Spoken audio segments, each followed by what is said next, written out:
Earth football, Cristiano Ronaldo thought I would go assist him. Hey, fanfic family. So glad to see you here again to continue this incredible adventure. As always, kindly remember, this story is 100% fiction. So don't go looking for dimensional portals in your closet. All rights to this fantastic novel belong to the original author. We're just your humble narrators of epic tales. Are you enjoying the fanfic? Show it by subscribing to our YouTube channel and dropping us a like. And if you're impatient for more exclusive content, our Patreon is your happy place. Chapter 26 ends the suspense. CD. CD. CD. Fans started chanting the combination name the commentator had just made up. It seemed to confirm the commentator's claim that Ronaldo and Deng Kai had better chemistry. The two exchanged passes several times afterward, creating threats each time. In the 19th minute, Ronaldo cut inside and passed to Deng Kai. Deng Kai's first-time shot was a spectacular moment. The ball almost knocked down pigeons. This seemed to prove that his opening shot was indeed a fluke. His shooting skills weren't great. After the ball flew into the stands, Deng Kai waved sheepishly to Ronaldo and gave him a thumbs up. A striker who gives a thumbs up is never disliked. Ronaldo didn't say much. This surprised his teammates. If anyone else had made such an outrageous shot, Ronaldo would have scolded them to death. Indeed, love in this world is unfair. Some receive nothing, while others are showered with favoritism. In fact, Deng Kai's shot was mainly an experiment, to see if there were any bugs in the system he could exploit. He wanted to know if the Black Panther hunt could be triggered if his teammate passed the ball to him. It turned out there was no opening. Possession had to change hands.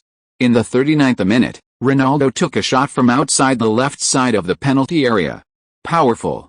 But the Qatari goalkeeper finally made a contribution, pushing the ball out for a corner. Sporting Lisbon won a corner. Ronaldo actively entered the penalty area, very active. Bang! The Lisbon number 10 took the corner. Ronaldo leaped high, but couldn't reach the ball. Qatari's centre-back, standing at 1.76 meters, completely outpaced Ronaldo. He headed the ball out of the penalty area. Andoa, who also participated in the header but didn't jump, immediately ran after the ball. But Dunka, already outside the penalty area, was faster than Andoa. The ball was flying towards him. Deng Kai is in a good position. He should be able to control the second ball. Oops. The ball is flying a bit high. It'll be difficult for Deng Kai to catch it at that height. Andoa is rushing over. Deng Kai doesn't have much time to handle the ball. Once there's physical contact, Deng Kai is very likely to lose possession. Andoa is already directing his forward teammates to sprint. He's confident he can win possession. The ball was falling. Andoa, who was charging forward aggressively, suddenly stopped 2 meters in front of Deng Kai. If Deng Kai had controlled the ball, it would have bounced towards Andoa. Because this ball was very difficult to control, landing near Deng Kai's chest. For young players of this age, the range for controlling this kind of ball is only about 2 meters. Andoa was deliberately creating the illusion of coming over, putting psychological pressure on Deng Kai and making it more difficult for him to control the ball. Now, with his well-positioned position, he was ready to intercept the ball after Deng Kai touched it. It was undeniably clever. Max sighed in regret. If this ball had been played by a taller player of 1.8 meters, he could have easily taken a first-time shot. But Deng Kai only had a 40-something. Huh? Everyone was stunned by Deng Kai's action. Chest control. Deng Kai used his chest to control the ball. He also bent back slightly, completely neutralizing the force of the ball, allowing it to fall perfectly in front of him. His 63 ball control ability was on full display at this moment. It was a masterful control. Andoa miscalculated. Knowing he had lost his chance to win the ball, Andoa immediately stood firm, slightly crouching to expand his defensive area, trying to intercept Deng Kai's next pass. He was tall and had long legs. If Deng Kai tried to pass the ball into the penalty area again, Andoa would have a chance to intercept. Bang! A loud bang. The ball hadn't even hit the ground before it shot out like lightning. It flew past Andoa again, but Andoa remained unmoved. Just like 22 seconds into the game. Not only Andoa, but none of the players behind him had time to react. Because it was a preemptive volley. Everyone thought Deng Kai would wait for the ball to bounce, control it with his right foot, look for an opportunity to pass to a retreating teammate, or lob the ball back into the penalty area. But, the ball didn't even have the chance to bounce. Deng Kai volleyed it directly. With his shooting skills that were practically shooting at airplanes, he actually swish. The ball nestled into the net, creating a spray of white foam. Many players' vision was obstructed, and they had no idea what had happened. Everyone frantically searched for the culprit. But Deng Kai had already sprinted towards the corner flag at top speed. In an instant, Ronaldo realized who had scored. He immediately ran after Deng Kai and caught up with him. Deng Kai twirled his finger. Ronaldo nodded. The next moment, the two leaped high into the air, turned 180 degrees in midair, and crashed down. Siwoo. Only then did the commentator realize what had happened. A perfect volley. That was absolutely stunning. Everyone was saying Deng Kai couldn't shoot, and then he scored such a brilliant goal. He scored 2 world-class goals today that could be nominated for the best goal of the round. It seems Deng Kai is only suited to scoring difficult goals. Let's congratulate him. This is his second goal in the U15 league. 3-0. Sporting Lisbon has almost won this game. They've finally bounced back. During halftime, Messi was overjoyed.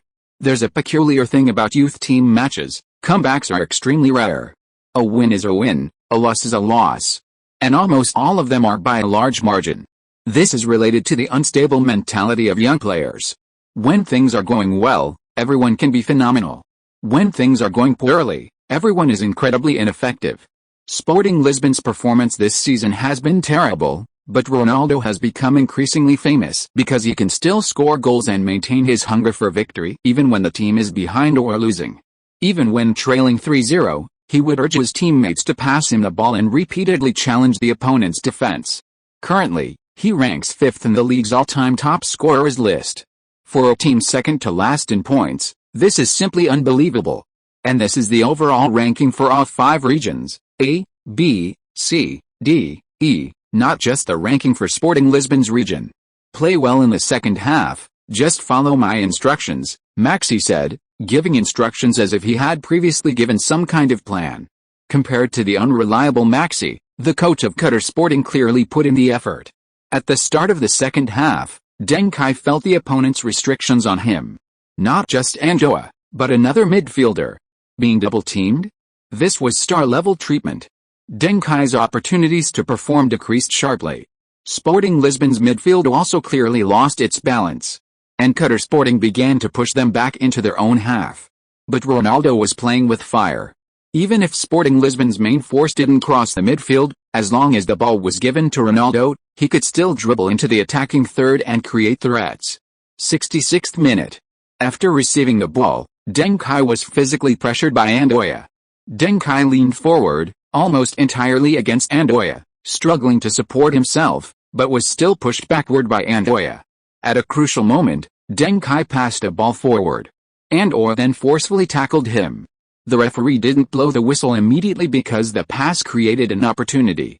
No one expected Deng Kai, who wasn't good at physical duels, to pass the ball under such circumstances. Only Ronaldo chose to trust and run from the start. Therefore, when the ball was passed, only Ronaldo could keep up with it. 1-on-1. Ronaldo received the ball and immediately went 1-on-1. Facing the on-rushing goalkeeper, Ronaldo calmly swayed left and right. He ultimately dribbled past the goalkeeper and easily sent the ball into the goal. Ronaldo, a brace. Deng Kai, 2 assists. The aggregate score was 4-0. The suspense was over. Chapter 27. The Miracle of Lisbon is setting sail. 4-0.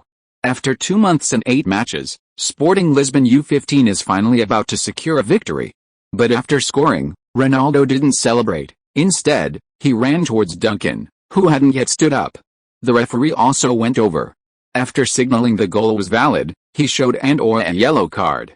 Andoa complained on the field, arguing that since the opponent had scored, his foul shouldn't be investigated anymore. Andoa's brother's friends were also complaining in the stands. They had lost a lot, and it was all Andoa's brother's fault for instigating it. Eventually, a brawl broke out in the stands.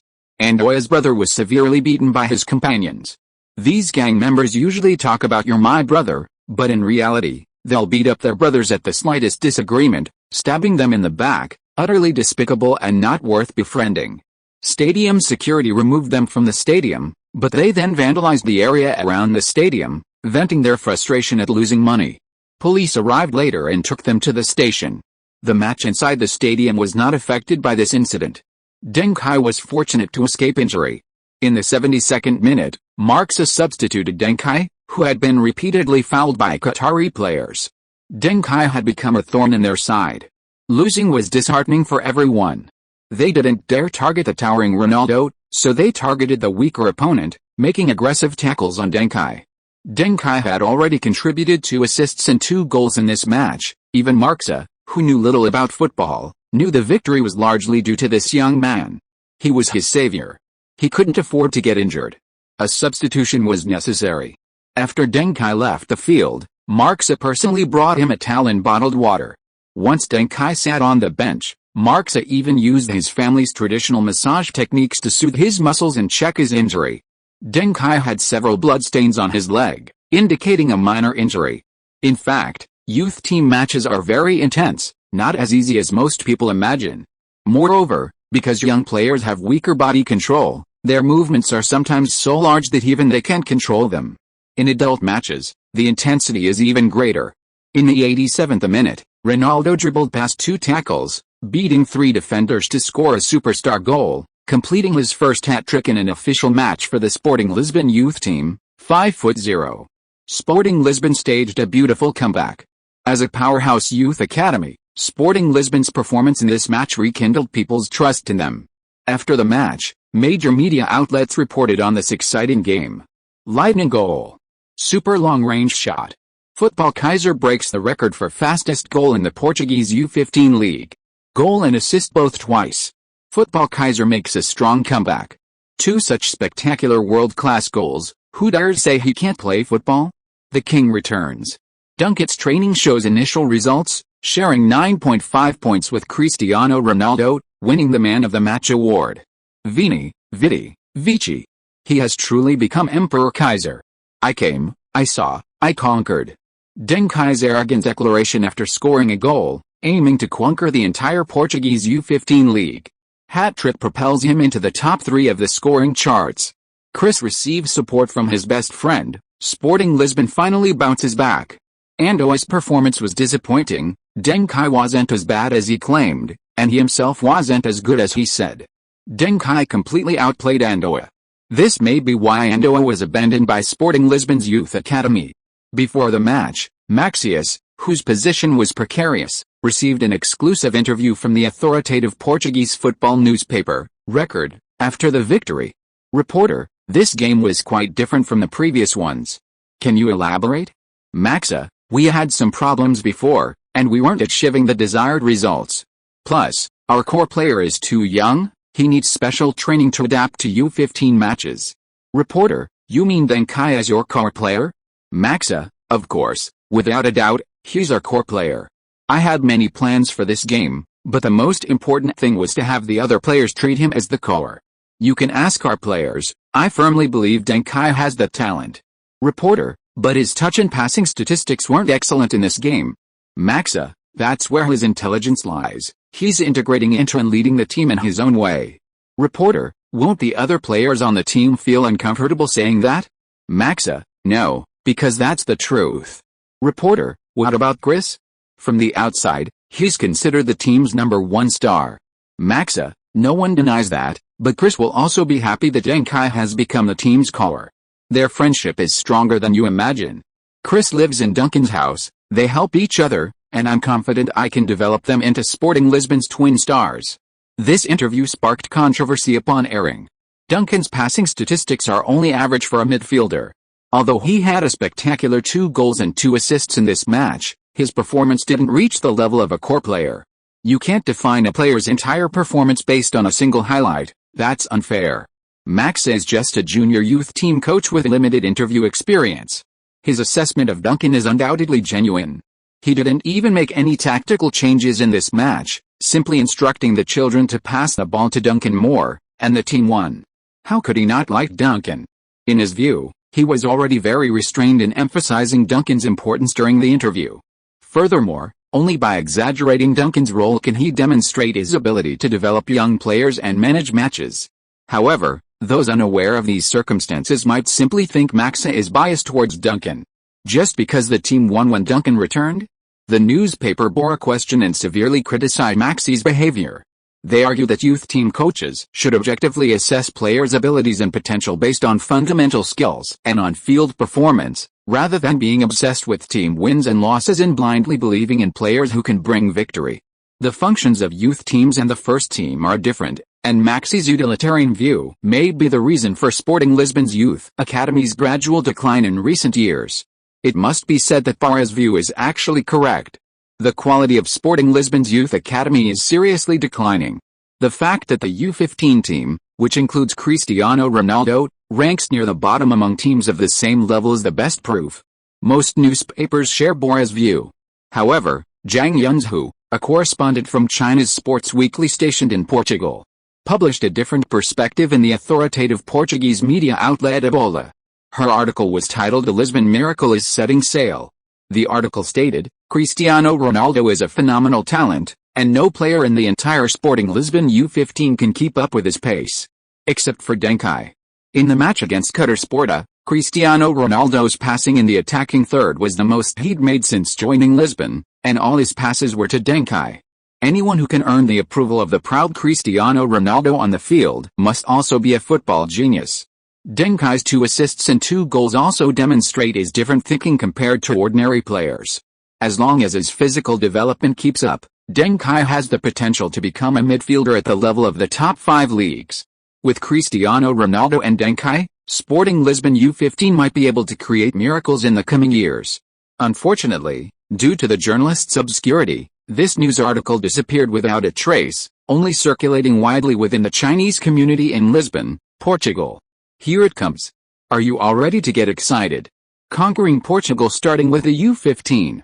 If you are listening to this novel on a channel other than Fanfic World, it means it was downloaded and re-uploaded without effort.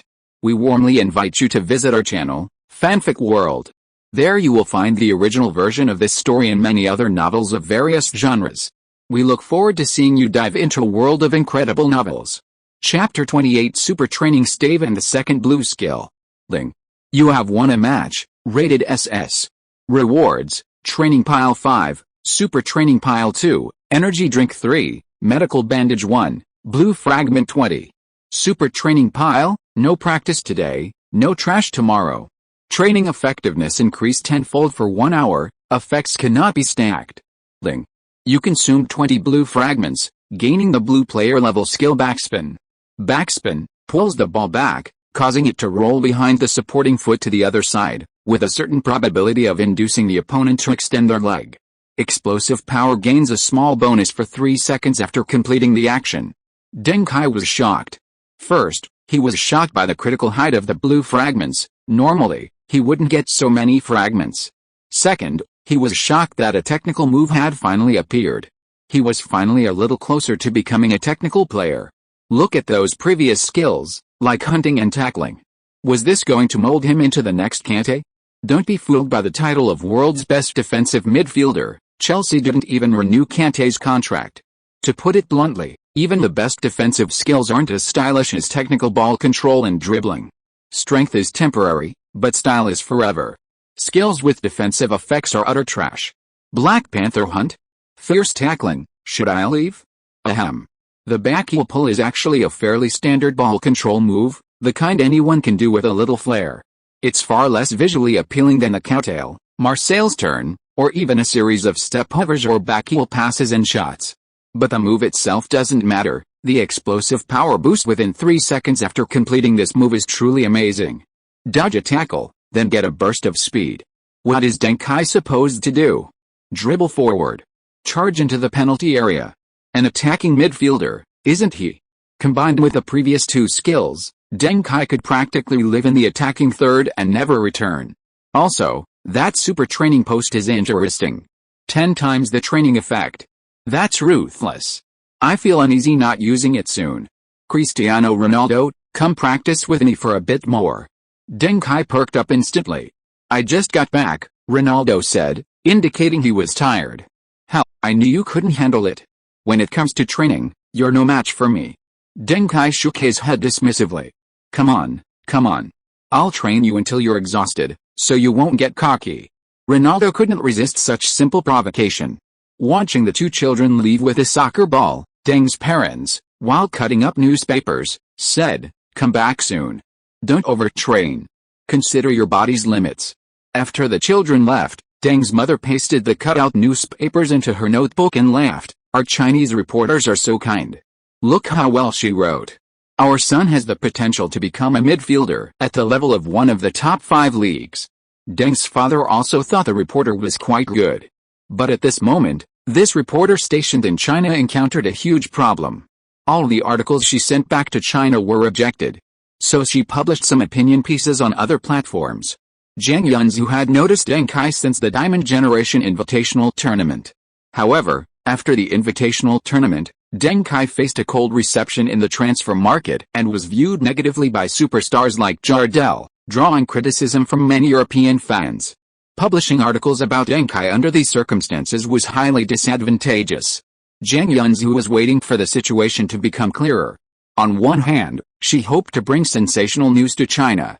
On the other hand, she also hoped for a perfect debut for Deng Kai domestically. Otherwise, it could easily put Deng Kai in a difficult position, pleasing neither side. As it turned out, after joining Sporting Lisbon's youth academy, Deng Kai quickly became embroiled in a conflict with Andoya. After his first appearance, Deng Kai also showed signs of being unsuited to U15 level matches. Finally, with his triumphant return, Zhang Yunzu felt the time was right to let domestic fans know about the emergence of this Chinese-American football prodigy, and boldly titled her article "I Came, I Saw, I Conquered."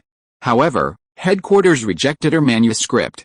The email from headquarters made it very clear, "What you've said isn't important for now. Our competition with Football Magazine in the domestic market has entered a fierce stage.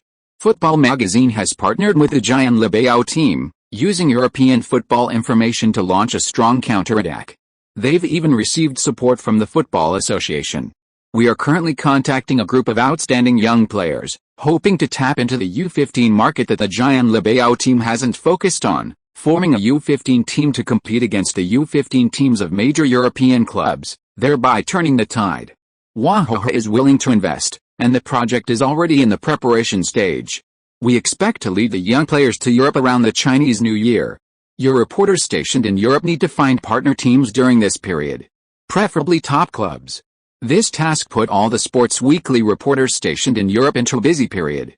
Zhang Yunzu flew to Italy that day to negotiate cooperation with Italian clubs with her colleagues, but they didn't even get to meet the top clubs. For the foreseeable future, they would have to abandon their original focus and devote their energy to this matter. October 26th. The new round of the league has begun. Deng Kai, the goal scorer of the previous round, is under the spotlight. For the first time, he received applause from the sidelines before even entering the pitch. His lightning-fast long-range shot even made it into last week's most amazing goals of the round in major European leagues. "Hey, did you hear? Cristiano Ronaldo approached mysteriously and said, 'Ando, I can't play anymore.'" Deng Kai shook his head. He hadn't paid attention to that. His brother was arrested for fighting outside the stadium, and the police extracted a lot of information from his gang, including drug use and match fixing, Ronaldo said. Andoa's brother learned about the team's internal affairs through Andoa and used them to influence the outcome of matches. The police believe that Andoa's actions constitute a crime of using his status as a player to participate in and profit from match fixing, and have filed charges against him. Under the laws protecting minors, he will not be punished except for mandatory labor hours. But Qatar Sports dismissed him. With this kind of record, no youth academy will take him in. His football career is over. After Ronaldo finished speaking, Deng Kai was stunned. Over? Andoa, he was only 14 years old this year. He performed well in the U15 league and was on last month's Rising Star list. If nothing unexpected happened, he might not make it into one of the top 5 leagues or even establish himself in a second-tier league. But getting a formal professional contract at 18 and being called up to the Portuguese youth national team should not have been a problem. But one wrong step led to another. Andoa's mistake was having a bad brother. It's truly heartbreaking. Wait, a brother? Deng Kai looked at Ronaldo and said, "This is the huge impact a bad relative can have on other family members." "Ronaldo, I remember you mentioned your brother."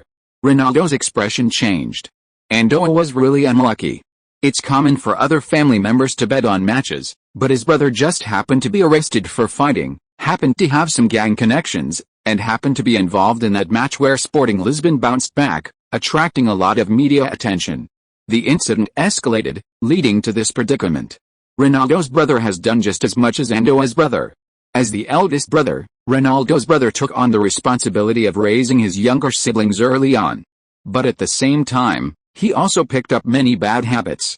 Ronaldo is more famous than Andoa. If his brother gets into trouble, his problems will be even bigger. Ronaldo didn't know what to say.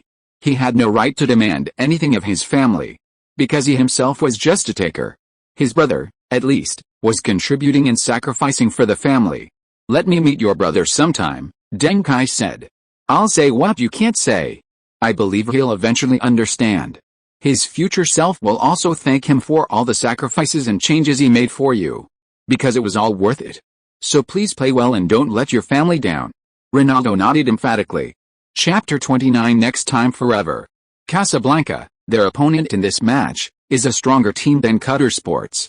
Second in the regional standings, they are favored to advance to the North-South regional finals and even the championship. Their focus remains on Cristiano Ronaldo. In the first 20 minutes, their intense marking of Ronaldo even drove him to the point of kicking the grass. The referee sternly warned Ronaldo to watch his attitude, or he would be shown a yellow card. Ronaldo's behavior also made many scouts who came to see him shake their heads. Too impulsive. Such a small dissatisfaction made him so emotional. A player so easily swayed, no matter how talented, will have limited future achievements. However, just 2 minutes later, these scouts were astonished. Because Ronaldo's emotional outburst did not affect his performance. He still made the runs he needed to make. He still dribbled past the players he needed to dribble past. He still shot the shots he needed to take. As for the passes he needed to make, he didn't have a pass button. In the 22nd minute, with a through ball from Deng Kai in the middle, Cristiano Ronaldo cut inside without the ball, easily creating a one-on-one opportunity and beating Casablanca's goal. Oh, so easy. Chris's shot was completely unchallenged. Casablanca's goalkeeper seemed intimidated by the infamous Chris. His save was severely distorted. Chris is too fast, no defender can keep up with his runs. Of course, Duncan, who provided the assist, is also a key contributor. He's already provided 3 assists for Chris so far. His passing style is bold and sharp, his through balls in the attacking third are especially threatening. Someone has given Chris and Duncan a nickname, the CD combination. I wonder how many times we'll see them connect today. After losing possession, Casablanca quickly responded. They began to focus their defense on Duncan. Duncan had clearly become the engine of Ronaldo's super soldier performance. And the effect of this targeted approach was very obvious. Oh no. Deng Kai almost lost possession, quickly passed back. This is the umpteenth chance Deng Kai has wasted. Casabia's defenders are marking Deng Kai closely. Deng Kai has no chance to get the ball, and even if he does, he can't hold on to it. Casabia takes advantage of this opportunity to launch a high-quality attack. Another interception. Deng Kai has lost possession again. Cross from the wing. Let's go. Sporting Lisbon centre-back made a beautiful defensive play. Casabia gets a corner kick. Good shot, that was close. Luckily, Deng Kai called Chris back to defend. If Chris hadn't headed the ball ahead, Casabia's centre-back would definitely have scored. Deng Kai controls the ball. He has gained some free space in this match. Deng Kai passes the ball reaches Chris's feet, Chris takes off. So fast. Dribbling down the wing at high speed, Sporting Lisbon's counter-attack is very fast. Casabia abandons their siege of Chris, their defenders all return to the center. There's nothing they can do, they can't contain Chris, so they can only wait for Chris to come to them around the penalty area. Chris is much less efficient against such tight one-on-many defense. And most importantly, Chris doesn't like to pass. He'll mostly dribble in from the wing, which means he has to challenge more than 3 defenders, and he hasn't succeeded in this match. Just when the commentator was absolutely certain, Ronaldo, who never passes, made a pass. This pass almost exceeded everyone's expectations. This was also the only time in the match that Ronaldo chose to pass when he had a chance to attack. On the edge of the penalty area, in such a dangerous position, Deng Kai was unmarked. No one was even paying attention to him. The ball easily came to his feet. He flicked the ball to his right, trying to break past Casabia. the left center-back who had just turned his attention to him. Shoot, not shoot. What is Deng Kai doing? He's actually trying to dribble past someone? That's a terrible choice. Deng Kai's long-range shots are quite reliable. He scored 2 beautiful world-class goals in the last match. This position is well within his shooting range, and there are no defenders around. But this dribble not only eliminates the space for a shot, but could even give possession directly to someone else. After all, Deng Kai isn't fast, and his physique is even worse. Once there's physical contact with the opponent, he'll definitely lose the ball. What is he doing? In the blink of an eye, facing Deng Kai's breakthrough, the Casablanca center-back decisively stretched out his foot. Then, Deng Kai, who was originally dribbling to the right, suddenly pulled the ball back with his right foot, then flicked it to the left with the instep, letting the ball roll to the left through the back of his supporting left foot. At this moment, the distance between Deng Kai and the opposing center-back's faces was less than 20 centimeters. Eyes met, time seemed to stand still. This center-back had good defensive awareness. His body couldn't keep up with Deng Kai's change of direction because of his foot, so he reached out to pull Deng Kai back. However, in that almost frozen instant, Deng Kai suddenly moved. The flow of time seemed to differentiate between the two. The center-back slowly reached out, but Deng Kai had already quickly escaped his control, breaking through from the left and entering the penalty area. He's past him. Deng Kai completed a beautiful change of direction. This is his first dribble on the field, simple yet beautiful. Especially the flick after the change of direction, the speed suddenly increased, like a little cheetah. No one ever told me Deng Kai's explosive power was so strong. Deng Kai was one-on-one with a goalkeeper. He suddenly raised his foot and shot. Kasabia's goalkeeper trusted his teammate too much, and Deng Kai's first step after the breakthrough was simply too fast. By the time the goalkeeper made the save, the ball was already almost across the goal line. He judged the direction correctly, and the angle of the ball wasn't tricky. But one step too slow, and everything went slower. The ball still flew into the goal ahead of time. Goal. Deng Kai scores. His shot was so decisive. It wasn't a particularly difficult shot to save, but it was sudden. Let's congratulate Deng Kai, this is his 3rd goal of the season. After scoring and assisting twice in the last match, he has once again completed a goal and an assist in this game. Perhaps his performance on the field is still not enough to call him a midfield caller. But his statistics are undeniably excellent and efficient. Also, let's congratulate Chris, he has earned his first assist in the U15 league. There has always been talk about Chris playing too selfishly, rarely passing the ball, let alone assisting. But with the emergence of Deng Kai, Chris seems to be increasingly open to passing. And this has greatly increased Chris's strategic threat level. This is definitely a good start. After the goal, Deng Kai and Ronaldo celebrated together as usual. Ronaldo, your shot quality is really poor. If you were facing that guy Victoria Pilsen, you wouldn't be able to score. Sek has left a deep psychological scar on Ronaldo. Deng Kai, so you need to run a few more steps, help me stretch the defense, help distract them, understand? Cristiano Ronaldo, hell, I'm not going to be someone else's wingman. You should have passed the ball to me just now so I could end this. Deng Kai, next time, for sure. Cristiano Ronaldo, that's more like it. Watching Ronaldo run with even more motivation, Deng Kai smiled slightly. It seems Ronaldo still doesn't know what next time, for sure really means. Hopefully, he never will. It's ridiculous that it's not number 1 on the sports category's new book chart. Everyone, please help Peach promote it. Leave some good reviews in the comments section, vote and like it, etc. Try to boost the data. Chapter 30, A Second Blossom. Hey, I don't know if you guys noticed, but Chris is really active today. Everyone knows he's active when he has the ball, but is he this active off the ball too? Never before, right? He's making a lot of runs and even creating space for his teammates, which is very rare. Look, another sprint after dropping back, drawing away 2 defenders. Deng Kai took the opportunity to send the ball to the right wing. Sporting Lisbon's right winger crossed. Unfortunately, it was caught by the goalkeeper. The key is that Chris didn't seem upset because his teammates didn't pass him the ball, which is also very rare. He's a player with a very strong desire to touch the ball. This is both his strength and his weakness. Maxa watched Ronaldo repeatedly making empty runs, and he wanted to tell Deng Kai, pass him the ball already, or Ronaldo will go berserk. However, Neither Ronaldo nor Deng Kai behaved as Maxa had imagined. Deng Kai continued to use Ronaldo's runs to move other teammates around. And Ronaldo, apart from pursing his lips and shaking his head, showed no signs of losing control. Finding a moment of respite, Ronaldo approached Deng Kai. "What are you doing? Didn't you say you'd do it next time?" Deng Kai, "Hey, buddy, you don't actually think this team can win with just the two of us, do you?" Ronaldo was bewildered. "Isn't that what I mean?" Deng Kai was speechless. "You do have the most goals in the team, and your attacking role is irreplaceable. But you need to understand how all of this came about. You need others to pass you the ball, to create space for you. Even if you can do everything, wouldn't you rather dribble past opponents and shoot than defend and pass? Since you need others, you also need to meet their needs.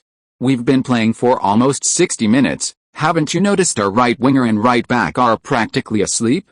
They can certainly be replaced, but no matter who replaces them, you still have to get along with them, right? Besides, if we want to go further, we need more high-level support. If your goal is just to play 18 regional matches, then I can guarantee that every pass I make will be to you from now on. But if you still have high hopes for the upcoming North and South Division matches and the championship, then do as I do and use these less stressful games to take a good look at who on the team we can rely on in crucial moments, okay?" Deng Kai wasn't sure if Ronaldo understood, so he sent Ronaldo back to the left wing to figure things out. If you don't give your teammates opportunities to attack normally, it's difficult to get them to make a decisive move in crucial moments. Teams like Manchester City, where everyone contributes and has a chance to score, have every player capable of saving the team in critical situations. It's not that they're lucky, it's that they squander enough opportunities for non-core players in normal times. In the 67th minute, Ronaldo's aggressive play paid off. His pressing in the attacking third earned him a valuable tackle. He's fast, and even without specializing in tackling, his full-force pressing still causes significant trouble for the opponent. After winning the ball, Ronaldo immediately passed it to Deng Kai and then surged into the penalty area. While running, he raised his right hand, as if afraid Deng Kai wouldn't see him. "Here. Pass the ball to me," Ronaldo shouted confidently. Casablanca's center-back immediately followed Ronaldo, engaging him in a contest. Ronaldo was like a tiger descending a mountain, rampaging through Casablanca's penalty area. Bang! A loud bang rang out. The running Ronaldo looked at the ball flying towards the goal with a puzzled expression. He turned his head to look in the direction the ball had come from, and Deng Kai was still in his shooting posture? WTF. Swish. The ball swished through the net again. If Casablanca's goalkeeper's first failure to save Deng Kai's shot was regrettable, because that shot wasn't difficult to save, then this time, the goalkeeper really had nothing to regret. Because this shot was of extremely high quality. The ball flew straight into the top left corner of the goal. The angle and speed were both superb. Beautiful. Deng Kai helps the team score again. 3-0. Deng Kai is in excellent form, he's scored twice in 2 consecutive matches. Similarly, Chris is also surprising. Everyone says Chris can't pass or assist, but he provided 2 assists in this match. Such a strong response should shut those people up. Huh? Chris found Deng Kai, but why does he look a little unhappy? Ronaldo was certainly unhappy. Because he had once again become Deng Kai's wingman. "Shouldn't he be passing the ball to me?" Ronaldo asked, a hint of dissatisfaction in his voice. While jogging in celebration, Deng Kai spread his hands, saying, "This isn't my fault, it's all yours." Ronaldo's blood pressure spiked. "My fault? Wasn't my positioning sharp enough? I turned their penalty area upside down." "Deng Kai, that's the problem. You were too much of a threat, man. They were all surrounding you, afraid you'd get the ball. You alone drew the attention of their entire defense. I don't have the ability to get past so many obstacles and pass the ball directly to you. Your positioning is comparable to Inzaghi, but unfortunately, I'm not Zidane behind you. My fault. I can't yet unleash your full potential." Deng Kai spoke as if it were the truth.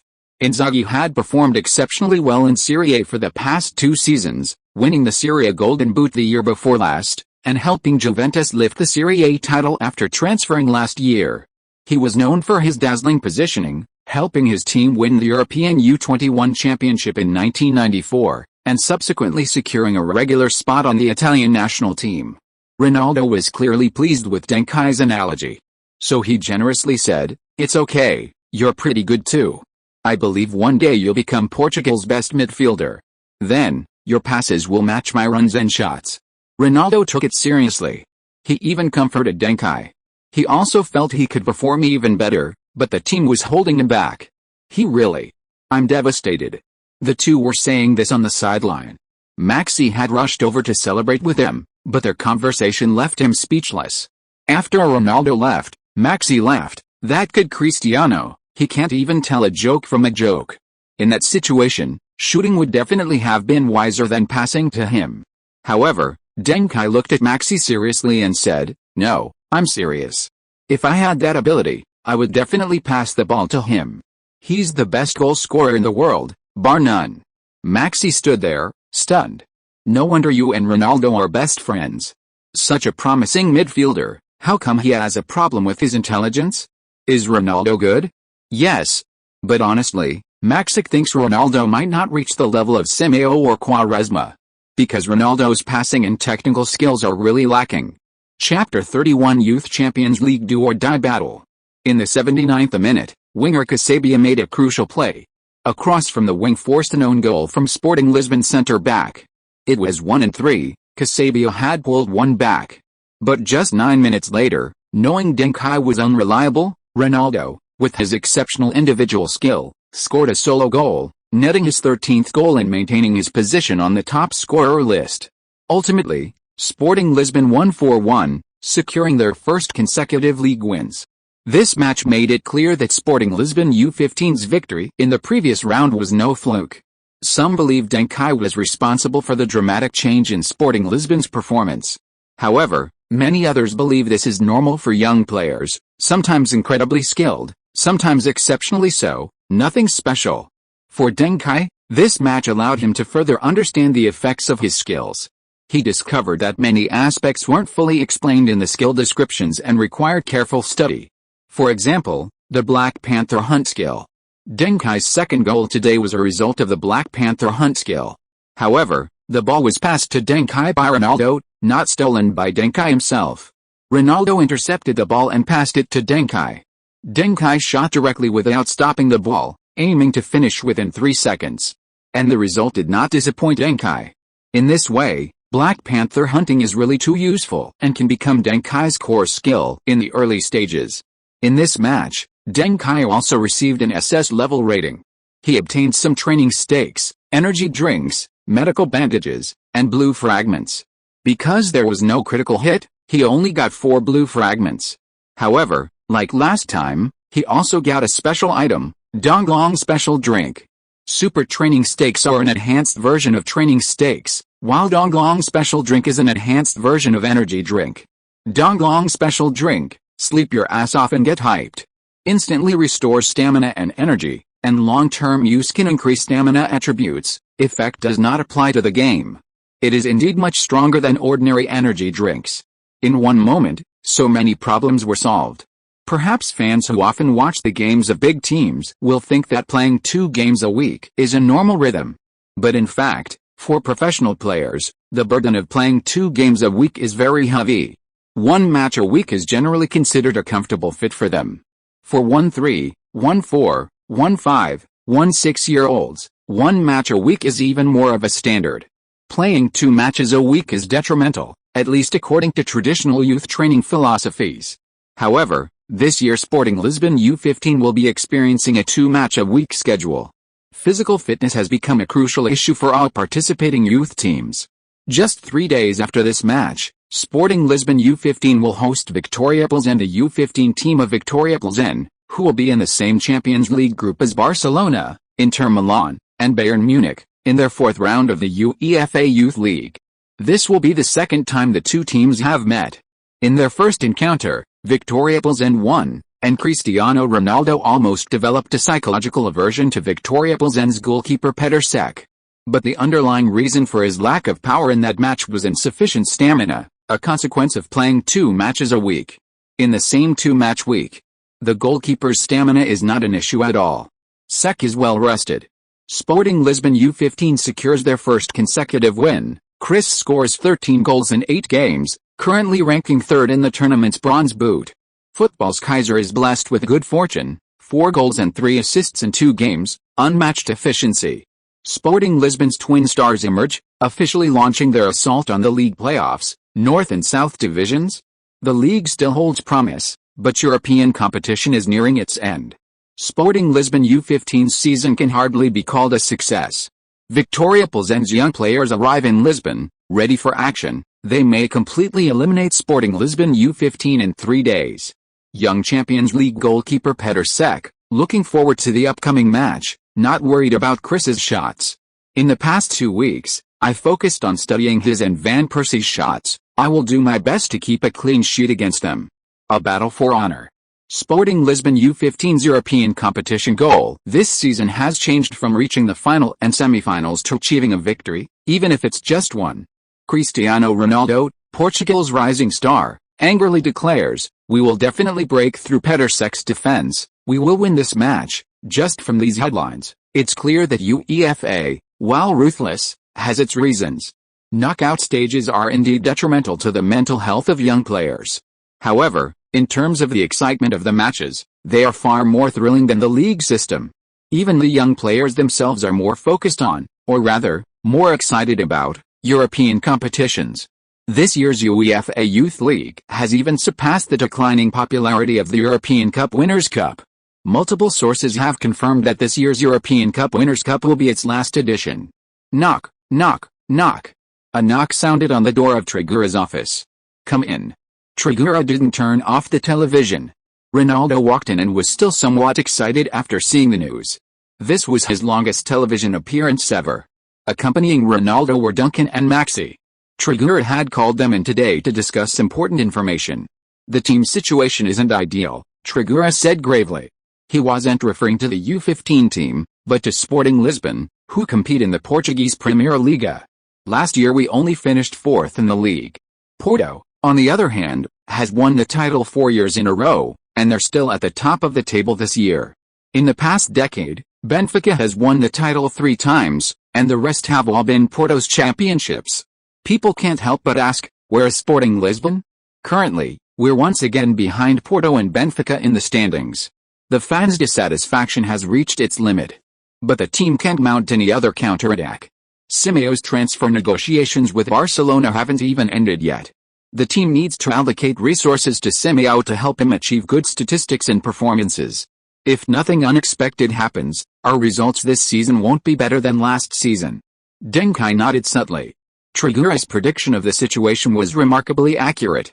Last season, Sporting Lisbon finished 4th in the Primeira Liga. And this season, Sporting Lisbon will still be 4th. But what does that have to do with their U15 team? Unless, the UEFA Youth League has the first team fallen so low that they need to use the U15 team to divert fan anger? Sure enough. Trigueira said, to distract fans, the management wants to use the U15 team to draw attention. This team has everything to shield the first team. The UEFA Youth League gives everyone a reason to focus on the U15s. Deng Kai, your joining the team caused quite a stir, even reaching mainstream popularity. You have a huge potential audience. Chris's performance has been amazing. Even if the overall U15 results are terrible, as long as your stats remain high, you won't tarnish Sporting Lisbon's reputation for youth development. This is beneficial for the team's negotiations with Barcelona. Even more so, this can help you gain early recognition, making you a true prodigy. The next Simeone. This isn't just killing 2 birds with 1 stone. It's killing many birds with 1 stone. So, Deng Kai looked at Trigueira. The latter slowly began, therefore, the venue for the 4th round of the UEFA Youth League match 3 days from now will be moved from the grass pitch at the Alcaide training ground, which can accommodate 1,000 fans, to the Alvalade Stadium, the home ground of Sporting Lisbon, which can hold up to 50,000. The match will receive exposure at the Portuguese league level, broadcast in over 50 countries and regions worldwide. This is a huge crisis, but equally, it could be a huge opportunity. Are you ready? Chapter 32 Saint Cech. Sporting Lisbon's decision instantly spread throughout the European Youth Academy community. They easily changed the venue for the UEFA Youth League match, announcing that the Alcaide training ground needed temporary maintenance and was unavailable for the game. This action was met with UEFA's utmost praise. Just kidding. Even for the UEFA Youth League final, UEFA couldn't find a venue comparable to the Alvalade Stadium. They only found a small stadium with a capacity of around 10,000. After all, they need to sell tickets, and for a youth team match, it's almost impossible to have more than 10,000 spectators. 15,000 would be more than enough. Accustomed to the capacity of large stadiums, 10,000 might seem small. But in reality, most Portuguese league teams' home stadiums have a capacity of around 10,000. This time, Sporting Lisbon raised the bar for the tournament. Although the Alvalade Stadium is under renovation, it remains one of the largest stadiums in Portugal. Subsequently, Sporting Lisbon announced a 30% discount on tickets and welcomed everyone to watch Little Ronaldo's performance. Portuguese fans began buying tickets in large quantities, mostly because of the price. This has become the most anticipated match of this year's UEFA Youth League since its inception. It's expected that no other match, besides the final, will have a higher profile and greater attention. This has put immense pressure on both teams' young players. The last day of October, the fourth round of the UEFA Youth League officially kicked off. Sporting Lisbon U15 hosted Victoria Pilsen U15. But it felt more like an away game than a home game. The Sporting Lisbon U15 players had never experienced anything like this before. Only legends like Duncan, Ronaldo, and Sek have ever faced such a high-profile event. Before the match even started, both teams seemed a bit off. They were overly nervous. Coupled with playing 2 matches a week, both teams also had stamina issues. Therefore, the first half left the 30,000 fans in attendance feeling disheartened. Many felt cheated, believing that this level of football couldn't possibly attract spectators. It wasn't until the 34th minute that the fans perked up a bit. Ronaldo executed a beautiful dribble past 2 defenders on the wing, then unleashed a powerful shot from outside the left side of the penalty area. Unfortunately, Sek maintained his near-perfect form throughout the match, consistently thwarting Ronaldo's shots. In the following 10 minutes, Ronaldo had 2 more scoring opportunities. One went high, and the other was too central and caught by Sek. This became the biggest topic of conversation among fans in the stands during halftime. This goalkeeper is amazing, it's almost unbelievable. He looks so mature, is he really only 15? Of course not. He's an overage player, it's unfair for him to play in the U15 competition. I heard he used to play ice hockey, but was eliminated by the ice hockey team before choosing football. It's not just him. In fact, there are many overage players in this year's UEFA Youth League. The teams that agreed to participate have requirements. If they can't develop their core youth academy players, they probably won't even participate in such a demanding competition. Sek, Van Persie, and Quagliarella in this group are all core youth academy players for their respective teams. And there's Torres and Gabi from Atletico Madrid, Robin from Groningen, Lom, Schweinsteiger, and Hitzelsberger from Bayern Munich, Van der Vaart, Sneijder, Heitinga, and Vermaelen from Ajax. If they perform well in this year's UEFA Youth League, they might be promoted to the first team when they go back. So in fact, they already possess the abilities of professional players. The only exception might be Sporting Lisbon's Chris. He's not even 15 yet, but he's already dominating in U15 matches. However, against truly professional players, Chris is still a bit too inexperienced. At least he didn't perform exceptionally well against Sek. Sek's saves are so composed, I'd believe you if you told me he has the mentality of a 27-year-old goalkeeper. I have high hopes for his future. 15 minutes later, both teams returned to the field for the second half. However, neither side's attack showed any improvement. Victoria Pilsen's attacking level was truly low. If it weren't for Sek's outstanding saves, they might be at the bottom of the group. The first 20 minutes of the second half almost became a personal showcase for Sek. But from the 75th minute onwards, the situation on the field began to change. Oh, Deng Kai is actively calling for the ball, he's in a great position. Receive, pass, run, receive again, pass again, run again. Deng Kai's energy is incredible, he's gradually taking control of the entire midfield. Victoria Pilsen's midfielders are clearly running out of steam, they can't keep up with Deng Kai. Incredible. Deng Kai's current running stats are the highest in the entire match. But he's still running tirelessly. Is this kid's stamina really that good? It's surprising. Perhaps many people don't know the Sporting Lisbon U15 player number 24. His name is Deng Kai, also known as the Football Kaiser. 3 years ago, Deng Kai received offers from major football clubs including Real Madrid, Bayern Munich, and Manchester United, but he chose to refuse. He completed Portugal's 12 years of compulsory education in 3 years. This year, after being admitted to the University of Lisbon, Portugal's best university, he surprisingly returned to the field, joining Sporting Lisbon. This is his first appearance in European competition, so you haven't seen him before, but his ability shouldn't be underestimated. 2 months ago, he was excluded from the squad because he couldn't adapt to U15 level matches. But his progress has been too rapid. In the past 2 league matches, he helped the team achieve their first 2-game winning streak this year with an excellent record of 4 goals and 3 assists. He is now the second most dangerous player in Sporting Lisbon after Chris. Victoria Pilsen has obviously done some work, with players marking Deng Kai from the start to prevent him from making an impact. But now, the limitation of stamina is causing Pilsen's midfield to falter. And Deng Kai, a good opportunity. Deng Kai was dribbling the ball in the attacking third when he was dispossessed by Pilsen's defensive midfielder. He immediately launched a counter-press and regained possession, and shot. A beautiful shot. No wonder he has scored 4 goals in 2 matches, 3 of which were super world-class goals. Deng Kai's shot was powerful and heavy, even more threatening than Chris's 2 previous shots. This was also the first time Sek had dropped the ball in this match. He could only barely push the ball out of bounds, giving Sporting Lisbon a corner kick opportunity. Yes, he saved it. Looking at Sek angrily scolding his teammates, Deng Kai felt a little unreal. That long-range shot just now triggered Black Panther Hunt. But Sek actually saved it. His save ability is at the level of a starting goalkeeper in a second-tier league, right? What an incredible goalkeeper. No wonder even after a serious injury, Sek can still maintain his challenge to the world's best. These superstars are truly far superior to ordinary people from a young age. At the same time, while criticizing his teammates, Sek looked at Deng Kai.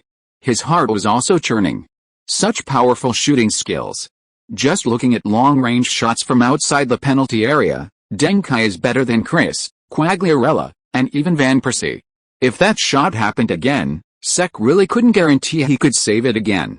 But strangely, this player, whether in terms of speed, technique, or physical attributes, didn't seem capable of making such a fierce shot. Appearances can be deceiving. It seems we can't let this guy have a chance to shoot again. So Sek emphasized this point to his teammates, mark Deng Kai closely. Chapter 33 Ghost Ronaldo. In the ensuing corner kick, Sporting Lisbon failed to create any scoring opportunities. Heading isn't this team's strong suit. Deng Kai watched Ronaldo's straightforward and simple header attempt, inwardly criticizing him. However, this was understandable. The essence of heading lies in positioning, but the foundation is physicality. At this stage, Ronaldo's physical attributes aren't stronger than his opponents, giving him no advantage in heading. Moreover, he hasn't yet developed a focus on scoring with his headers, still fixated on footwork. He needs much more time to develop his arsenal. Victoria Pilsen, on the other hand, won the first ball from this corner kick and attempted an attack. But their attack failed at the first hurdle. Deng Kai made a beautiful tackle, disrupting the ball. At this point, most of the players on the field were below their energy threshold. Their key movements unconsciously slowed down. Deng Kai's tackle became easier. In just 5 minutes, Deng Kai completed 2 tackles and 1 interception. His defensive stats exploded, helping Sporting Lisbon thwart Victoria Pilsen's counterattack. 84th minute. After receiving the ball in the midfield, Deng Kai used a backheel to deceive the defender who came to intercept him, and with lightning speed, he dribbled out and completed a high-quality advance. Wow! Unbelievable! 13-year-old Deng Kai actually completed a high-speed run at this stage. His burst of speed just now was almost the same as Chris's, who is on the verge of exhaustion. This young player's tenacity is incredible. Pass. Deng Kai passed a ball to Chris, who was cutting inside, before the Victoria Pilsen center-back could arrive. Chris passes the ball without stopping. It's a 1-2 pass. Deng Kai, another 1-2 pass. Deng Kai and Chris are so in sync. After 2 consecutive 1-2 passes, Chris completely shook off all the defenders and dribbled into the penalty area. Chris. He fell. Chris fell in the penalty area. Victoria Pilsen center-back hooked his foot from behind. Penalty. Sure enough, the referee's eyes are sharp. Red card and penalty. Victoria Pilsen's victory is in danger. Chris has won Sporting Lisbon a penalty that could change the outcome of the game. If this penalty is scored, Sporting Lisbon could very well defeat Vitória Pilsen and win their first victory in the UEFA Youth League. Their points will also increase from 1 to 4. Considering there are still 2 rounds of matches left, they've kept a glimmer of hope for advancing from the group stage. Undoubtedly, the penalty taker was Cristiano Ronaldo. He stood behind the penalty spot, taking deep breaths. His facial muscles were stiff, even twitching unnaturally. His eyes were slightly unfocused. He looked very different from his future penalty-taking self. No one is born with a big heart. Only those born without it. A truly big heart is built up through countless successes and failures. With a penalty taken, Ronaldo paid his first tuition fee in a major tournament. His penalty was saved by Sek. Sek completely anticipated Ronaldo's direction and made a divine save. My God. Sek saved Chris's penalty. Incredible. Amazing. Sek is definitely the best goalkeeper I've ever seen in the UEFA Youth League. Sek raised his arms in triumph, his momentum completely overshadowing Chris. Chris covered his face, he missed his chance to be a hero. The people in the stands are criticizing him. I can even hear their disappointed comments on the broadcast. Indeed, judging from today's performance, Chris is far from becoming the next Simeo. His dribbling is a bit stiff, and his vision, overall understanding, passing, and tactical runs are not mature enough. His only 2 weapons, speed and shooting, were also lacking today.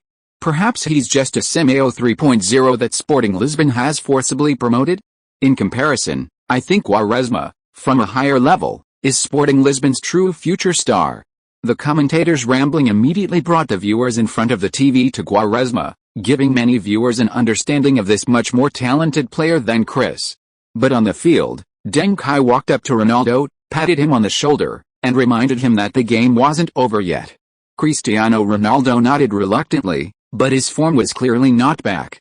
In the ensuing corner kick attack, Sporting Lisbon took a tactical corner. After several passes, the ball reached Ronaldo, who had run out of the penalty area. Ronaldo attempted to dribble past his opponent in front of the penalty area. He was on fire. He wanted to prove himself. He wanted to prove himself with an even more spectacular goal. Bang! Facing layers of defenders, Ronaldo clearly couldn't complete a solo run. After he got past the first player, the ball slipped from his control and was stolen by a Vitória Pilsen player. This time, Vitória Pilsen launched a successful counter-attack. Sporting Lisbon tried to track back, but most of their players couldn't keep up with the speed of the ball. Beautiful pass. Vitória Pilsen's midfielder made a brilliant pass. Vitória Pilsen's striker gets the ball, 1-on-1. Wait? Who's chasing after him? Chris? No. It's Deng Kai. Bang! Just as the Vitória Pilsen striker was already 1-on-1 with the goalkeeper, Deng Kai ran all the way back from the attacking third to his own half, making a sliding tackle before the opponent could shoot. The ball bounced off his shin and soared high before being caught by the Sporting Lisbon goalkeeper. Oh! What a pity. If Vitória Pilsen's striker had been a little faster and had shot a little earlier, that ball would have been a sure goal. I doubt anyone would have imagined that the player who thwarted that shot would be the youngest player on the field, Deng Kai. His performance today was remarkable. He possesses a leadership quality that no one else on the team has. If Sek's performance today built an impenetrable wall in front of Vitória Pilsen's goal, then Deng Kai was Sporting Lisbon's mobile wall. Both of them dominated the opposing team's game, thwarting most of their scoring opportunities. If Deng Kai were a little older and taller, he might become a target for many teams. Maintaining this attitude towards the game, he could become a great workhorse midfielder in the future. At this moment, Sporting Lisbon's teammates returned to receive the ball. The match was about to end. They were about to face their 4th winless game in this UEFA Youth League campaign. Even so, after receiving the ball, Deng Kai still chose to pass it to Ronaldo. He trusted Ronaldo. But Ronaldo disappointed Deng Kai. He chose to pass the ball back. He couldn't break through, and he didn't dare to. 10 seconds later, the ball was passed to Ronaldo again. Ronaldo lifted his foot, glanced at the defender in front of him, and passed it back again. 15 seconds later, the ball rolled from Deng Kai's feet to Ronaldo once more. At this moment, everyone could see that Deng Kai was challenging Ronaldo. Chapter 34 God Deng Kai. Oh. What's Deng Kai doing? His behavior is irrational. Chris has clearly lost confidence in the game. He's even gone into stroll mode. He might be really tired, but I believe the bigger reason is that he no longer has the courage to face Victoria Plzen's defenders in goal. Faced with a double team, Deng Kai still chose to pass the ball to Chris. Is he blaming Chris? Is it because of that missed penalty? Or because Chris missed so many shots throughout the game? I didn't expect to see such internal discord in this match. Sporting Lisbon's youth academy coaches will have a headache after the game. Seeing the Victoria Plzen players surrounding Deng Kai and Ronaldo, Deng Kai once again risked a through ball, bypassing the defender's feet and passing the ball to Ronaldo. At the same time, he angrily shouted, "You fucking go and get past them. Were your legs broken or were you scared out of your wits? Do you want to never get your name back? Cristiano Ronaldo." Deng Kai's words made Ronaldo blush. At this moment, he completely lost it. He wanted to be called Ronaldo too. He didn't want to have someone else's name. Bang! Facing the oncoming ball, Ronaldo, with his back to the defender, received the ball with his left foot and flicked it outwards. He then turned to his right. A 1-2. Bang! The ball flew forward. Ronaldo exploded forward, dribbling towards the Victoria Plzen goal, and the player he beat couldn't catch up. The Plzen midfielder immediately attempted a sliding tackle. But he couldn't keep up. Ronaldo was too fast. The Plzen fullback positioned himself inside, trying to force Ronaldo down the flank. However, Ronaldo flicked the ball far with his right foot, then forcefully cut inside, using his speed to overpower his opponent without any finesse. The Plzen centre-back fiercely intercepted on the edge of the penalty area. But Ronaldo, who had been like a rampaging bull just moments before, suddenly executed a Marseille's turn, easily dribbling past the centre-back and bursting into the penalty area from the flank. The Plzen fans were instantly terrified. 10 seconds ago, they were still battling it out against Sporting Lisbon, incredibly close to victory. 10 seconds later, the Madeira boy they had mocked had already brought the ball into their penalty area. At this moment, Ronaldo was almost unstoppable. Sek rushes out. Sek makes a decisive move. Chris and Sek meet head-on. Sek's timing for his rush out is perfect. He's very close to Chris. He's practically blocking all of Chris's shooting angles. Chris, who already only has a narrow shooting angle, isn't facing Sek. He's facing a wall. Chris takes the shot. He's fearless. His eyes hold a determination never before seen. He's going to shoot. No one can stop him. Bang! The ball moved laterally. It flew between Sek's left leg and left hand as he landed. Sek's pupils contracted infinitely. Impossible. He swore on his saving talent that Ronaldo had absolutely no chance of scoring. Any shot that could get around his arms couldn't possibly go in. This was Sek's confidence in his profession. He turned to look at the ball. Sure enough, the ball's trajectory was almost parallel to the goal. It would eventually go out of bounds about half a meter outside the far post. He had successfully blocked Sporting Lisbon's. Bang! A figure flashed into Sek's and the camera's view. He slid the ball into the goal before the Victoria Plzen centre-back could reach it. Then, with a clang, it struck the far post. Whistle. The referee blew his whistle, signaling a valid goal. The entire Alvalade stadium erupted. Goal. A last-minute winner. In the 91st minute, Chris dribbled past 3 defenders into the penalty area. Facing Sek's on rushing run, he made a last-second cross. After passing the ball, Deng Kai, who had been making a run forward, faced a centre-back several times stronger than him and, with a spectacular sliding shot, scored 1-0. They won. Sporting Lisbon U15 finally won. The Lisbon twins are invincible. Chris is awesome. Deng Kai is awesome. So fierce. I take back what I just said, Chris is really fierce. Who says Chris can't pass? His passing is no worse than Simeo's. Simeo wasn't this good at his age. I think if Chris continues to play like this, it's not a question of whether he'll become the next Simeo, it'll be a question of whether he'll become the next Figo. Judging from his name, I even think he could become the next Ronaldo. Sek has done his best, but he's ultimately one person, while the other side has 2 talented players. The CD connection was amazing. Deng Kai was really fierce in this game, his will to win was too strong. He's incredibly fast. He ran 1,500 meters more than the second fastest player in this match. This kid is really hard-working. I heard he's of Chinese descent. Chinese people are always known for their diligence and hard work, and this is a real eye-opener. Hey, Why hasn't Deng Kai gotten up to celebrate yet? The celebrations in the stands continued for a while. However, Deng Kai, who scored the goal, didn't get up for a long time. The big screen replayed the goal. Sex blockade was like a net. Ronaldo did his best to pass the ball out, which was no small feat, let alone control of the ball.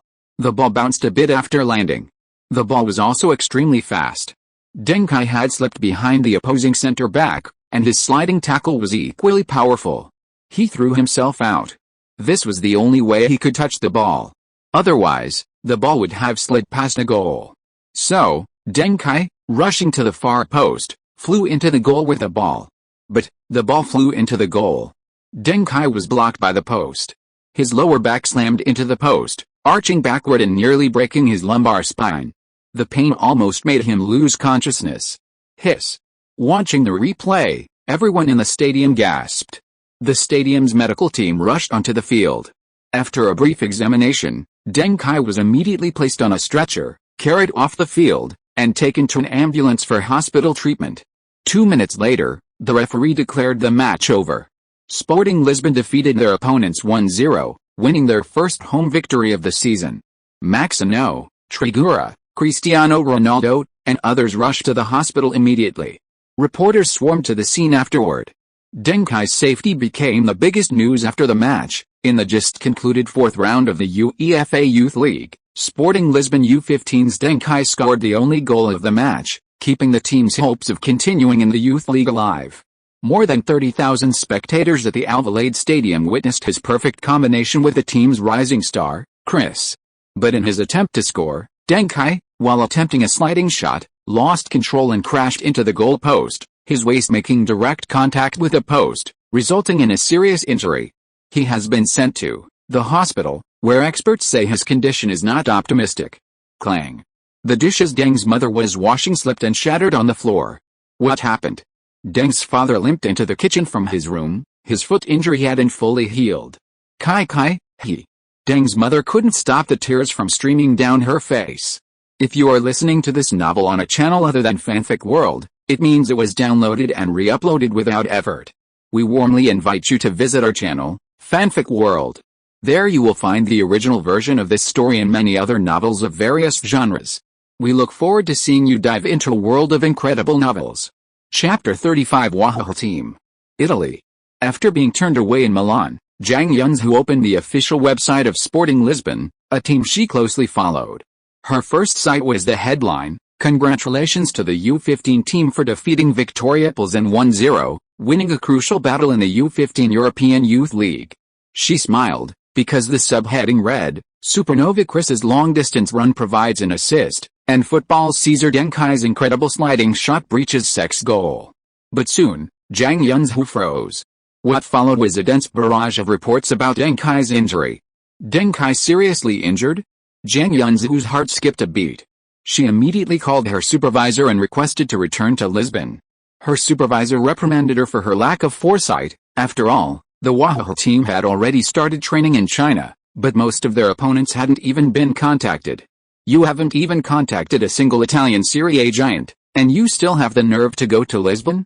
In response, Zhang Yunzhu stated, "These top clubs clearly don't value a project. I think instead of wasting time in Italy, we should look for opportunities in second-tier leagues like Portugal and the Netherlands. Porto, Benfica, and Sporting Lisbon in the Portuguese Primeira Liga, Ajax, PSV Eindhoven, and Feyenoord in the Dutch Eredivisie, even Borussia Dortmund, Bayer Leverkusen, and Schalke 04 in the Bundesliga, and Marseille's, Monaco, Lyon, and Paris Saint-Germain in Ligue 1, these are all viable options.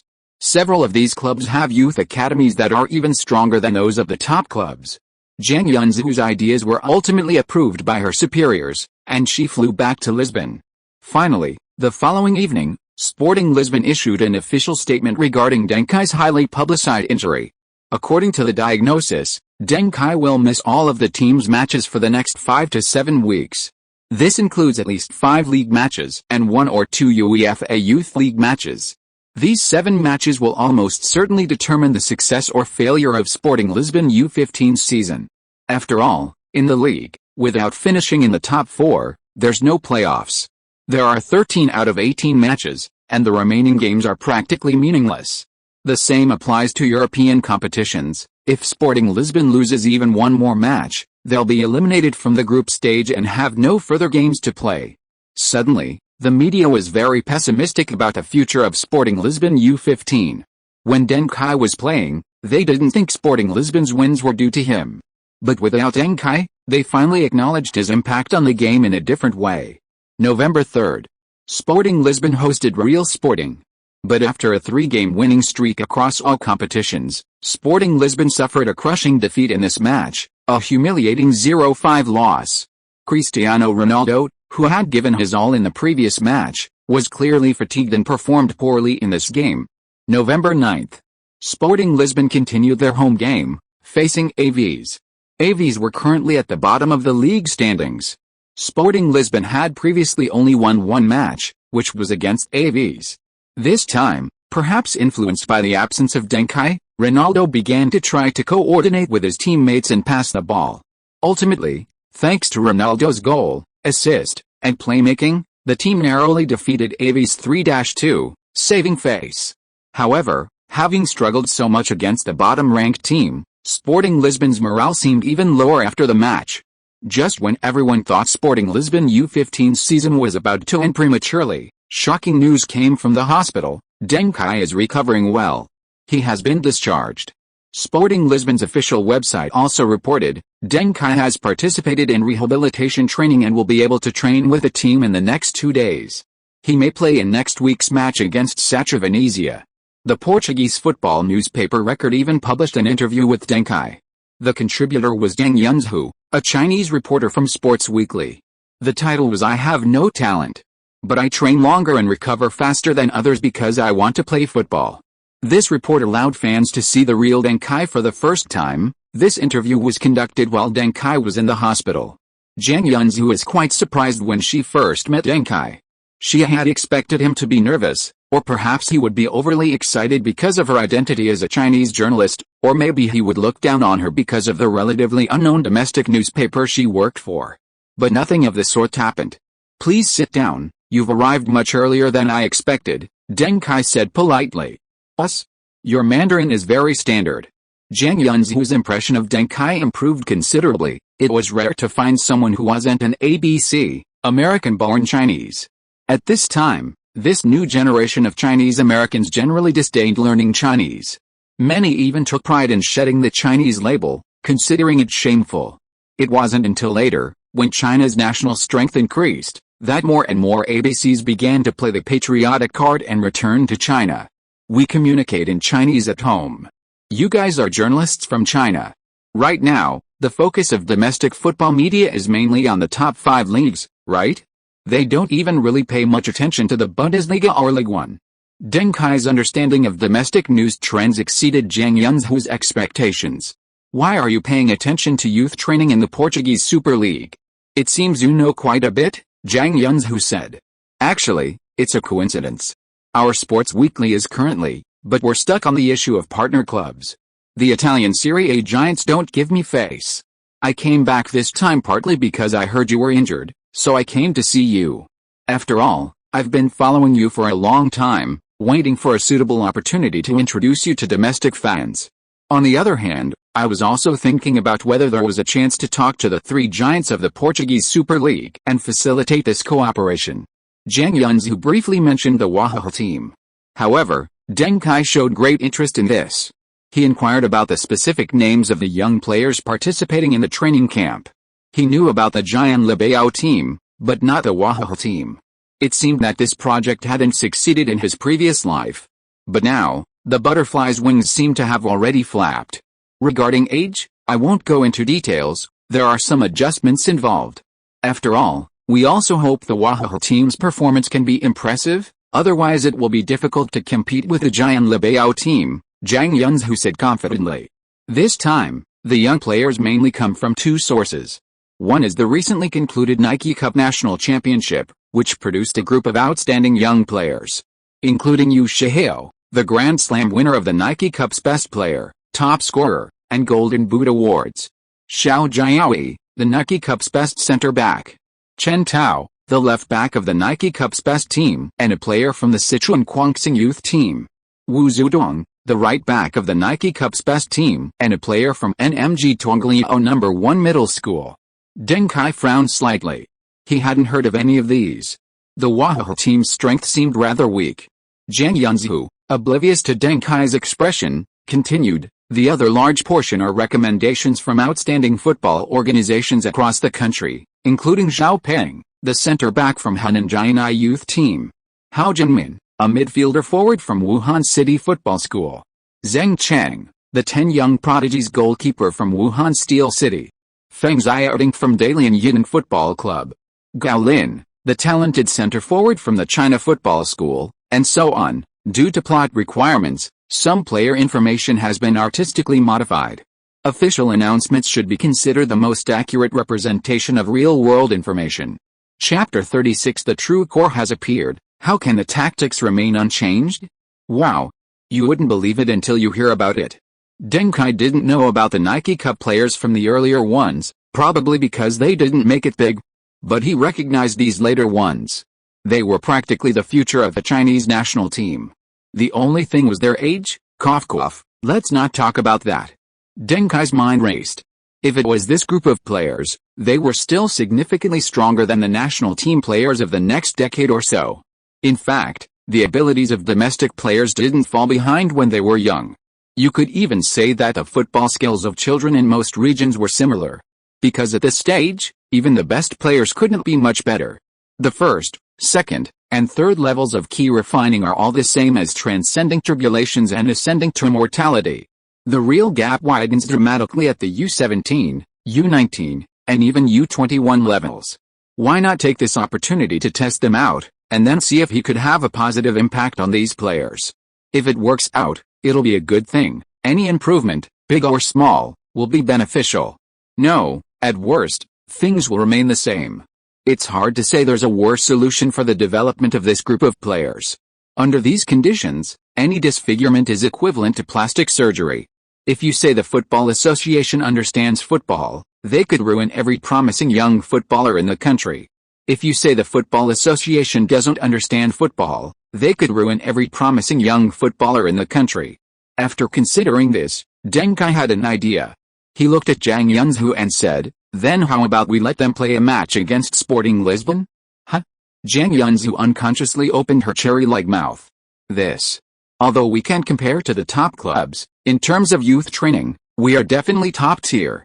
Deng Kai began to explain his point of view, and this year we also have European competitions to play, so there's no need to worry about our reputation. In addition, playing against us can also let the country see the difference between our young Chinese players and European players at this stage. Zhang Yunzhu couldn't believe that these words came from the mouth of a 13-year-old child. But you're still just a... Zhang Yunzhu found it hard to believe that Deng Kai could help with this kind of thing. I have powerful backers. Deng Kai laughed. Mr. Tragura, the assistant coach of Sporting Lisbon's first team, and I have a very good relationship. He came from the team's youth coaching system and has a lot of influence within the team, including with the management. It's just one game during the winter break, so it shouldn't be a problem. Even if the management doesn't want it, Mr. Tragura himself has the authority to plan such a game. Really? My God. Zhang Yunzhu excitedly hugged Deng Kai. You're simply my Mr. Right. Deng Kai raised his hands above his head, repeatedly calling for help. It was so big. It was really so big. He was about to suffocate. But Zhang Yunzhu didn't react. Half a minute later, Zhang Yunzhu released Deng Kai and then found that Deng Kai's face was pale, and he had almost suffocated. What's wrong with you? Why are you like this all of a sudden? Deng Kai waved his hand. It's nothing, my back injury almost flared up again. Zhang Yunzhu was full of doubt. What did his pale face have to do with his back injury? To this, Deng Kai said that the kidneys are also part of the back. During his back injury, he not only had to pay attention to his back, but also to his kidneys.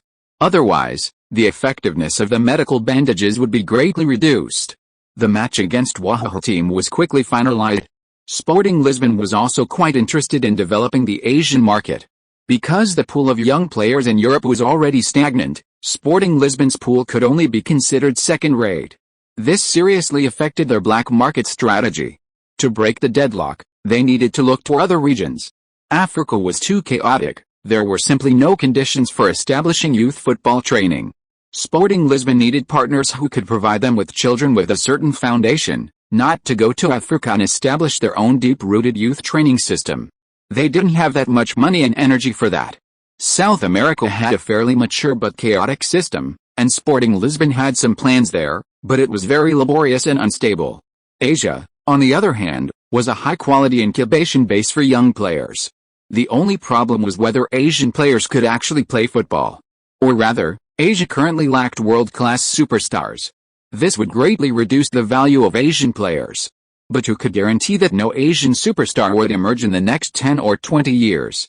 This was a move that could be made first. Especially given the sincerity shown by China. After resolving this minor issue for Deng Kai, Trigueros had more important matters to discuss with him: Deng Kai's role in the team's tactics. The importance of matches that weren't crucial in the youth teams had changed due to the UEFA Youth League. Sporting Lisbon U15 needed to win more matches. This would benefit Ronaldo, the team, and even Maxija and Deng Kai. However, currently, the talent of the other players was limited. Only Ronaldo and Deng Kai could significantly influence the outcome of matches. Ronaldo always performed exceptionally well, as demonstrated in the match against Victoria Plzen. He might have looked disheveled one moment, but once the ball was at his feet, he could become the opponent's biggest threat. Therefore, activating Deng Kai became Sporting Lisbon's only task, especially since activating Deng Kai could directly boost Ronaldo's statistics. I've noticed you're extremely efficient on the counter-attack. Especially in the attacking third, most of your goals come from there, Trigueros said, far more professional and astute than the imposter Maxija. If the team assigns you a full-court pressing tactic, can you become the core of that tactic? It's a rather pointless question, because no one would say they can't. But Trigueros asked anyway. He trusted Deng Kai's ability to assess his own abilities and his honesty. Sure enough, Deng Kai thought for a moment and then shook his head. Trigueros was slightly disappointed. We don't need to press all over the field, Deng Kai replied. Our stamina, including our established tactics, doesn't support pressing all over the field. We only need to press high up the pitch. Immediately after losing possession, we'll press high up the pitch, with our defenders slightly out of position. Even if we don't win possession, we won't give them many counter-attacking opportunities. Trigueros is immediately excited, but that means we'll have fewer players in our midfield and attack during the pressing phase. Even if we win possession, the player in possession will be under a lot of pressure. That places too high a demand on our midfield maestro. Even Simeo, when he played in the youth academy, couldn't effectively control possession and organize the team in front of multiple defenders and pressing players. Deng Kai puffed out his chest without hesitation. I can. Deng Kai was very confident and resolute. Before the match against Victoria Plzen, he wouldn't have dared to say he could with such confidence. But now, he really could. Because, his post-match reward from that game was a critical hit. Chapter 37 Tintin's Stream of Consciousness Passing. Ling. You have won a match, with a rating of SSS. You have received the following rewards: Training Dummy 6, Energy Drink 4, Medical Bandage 2, Super Training Dummy 2, Donglong Special Drink 2, Blue Fragment 4, Purple Fragment 16, Gold Fragment 1, and Star Player Drop Item 1. Sex Hockey Stick. Many football players have other hobbies, such as hockey. Wearing this will raise your hockey level to professional level. To be honest, when Deng Kai first saw the rewards for this match, his only thought was to drag Sek over and beat him up. So disrespectful to football. You're a professional football player, but your heart is still set on hockey? How arrogant. What's the difference between you and Bale? It can only be said that Sek didn't care much about losing this match, otherwise, getting a Sek's glove or something would have made him rich. But fortunately, this time the rewards included a critical hit with the purple fragments, significantly more than usual. Ling. You have consumed 20 purple fragments and obtained the purple level skill De Bruyne's Conscious Passing. De Bruyne's Conscious Passing. Marino doesn't like this young man whose passing is too casual. His passes even put immense pressure on his teammates. Your passing ability has been slightly improved. Your one-touch passing ability has been slightly improved. The greater the passing power, the more significant the improvement in passing effect. Teammates find your passes a bit difficult to receive. Teammates who receive your passes are prone to inaccurate shots. Wow. Invincible. God among gods. De Bruyne is awesome. Who is De Bruyne? Kevin De Bruyne, the world's best midfielder at a certain point in the future. He and Duncan are mirror images of each other. Because Duncan is DK, while Kevin De Bruyne is KD. Returning to De Bruyne's conscious passing. Probably no one has ever thought there was anything wrong with De Bruyne's passing, especially after he became a world-class midfielder. His passes are sharp and fast, often killing the game instantly. Creating a scoring opportunity with a single pass is the least of his worries. His passes can completely give 2 or 3 teammates along the route the ability to change the score. He has also contributed to the evolution of tactics in world football. However, De Bruyne's passing does have certain, even significant, problems. Most top midfielders' passes feel comfortable to play. De Bruyne is one of them. But he has even stronger passing. He's not just one of the top midfielders, he's the world's best. His more intuitive and rapid passing, while pursuing extreme scoring, creates enormous problems for his teammates. Forwards without top-tier awareness, shooting skills, and shooting reflexes simply cannot handle De Bruyne's passes. His passes even somewhat undermine the shooting confidence of his teammates. It wasn't until Haaland joined that De Bruyne's limitations were completely unlocked. Therefore, when De Bruyne has the ball, it's not just the opposing 11 players who are tense. At least Spencer is truly desperate. Otherwise, why would Sterling tirelessly run back and forth on Manchester City's flanks, getting tackled every day without complaint?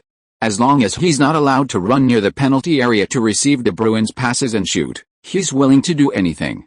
However, if such a superb pass doesn't find a suitable partner, 2 things can happen.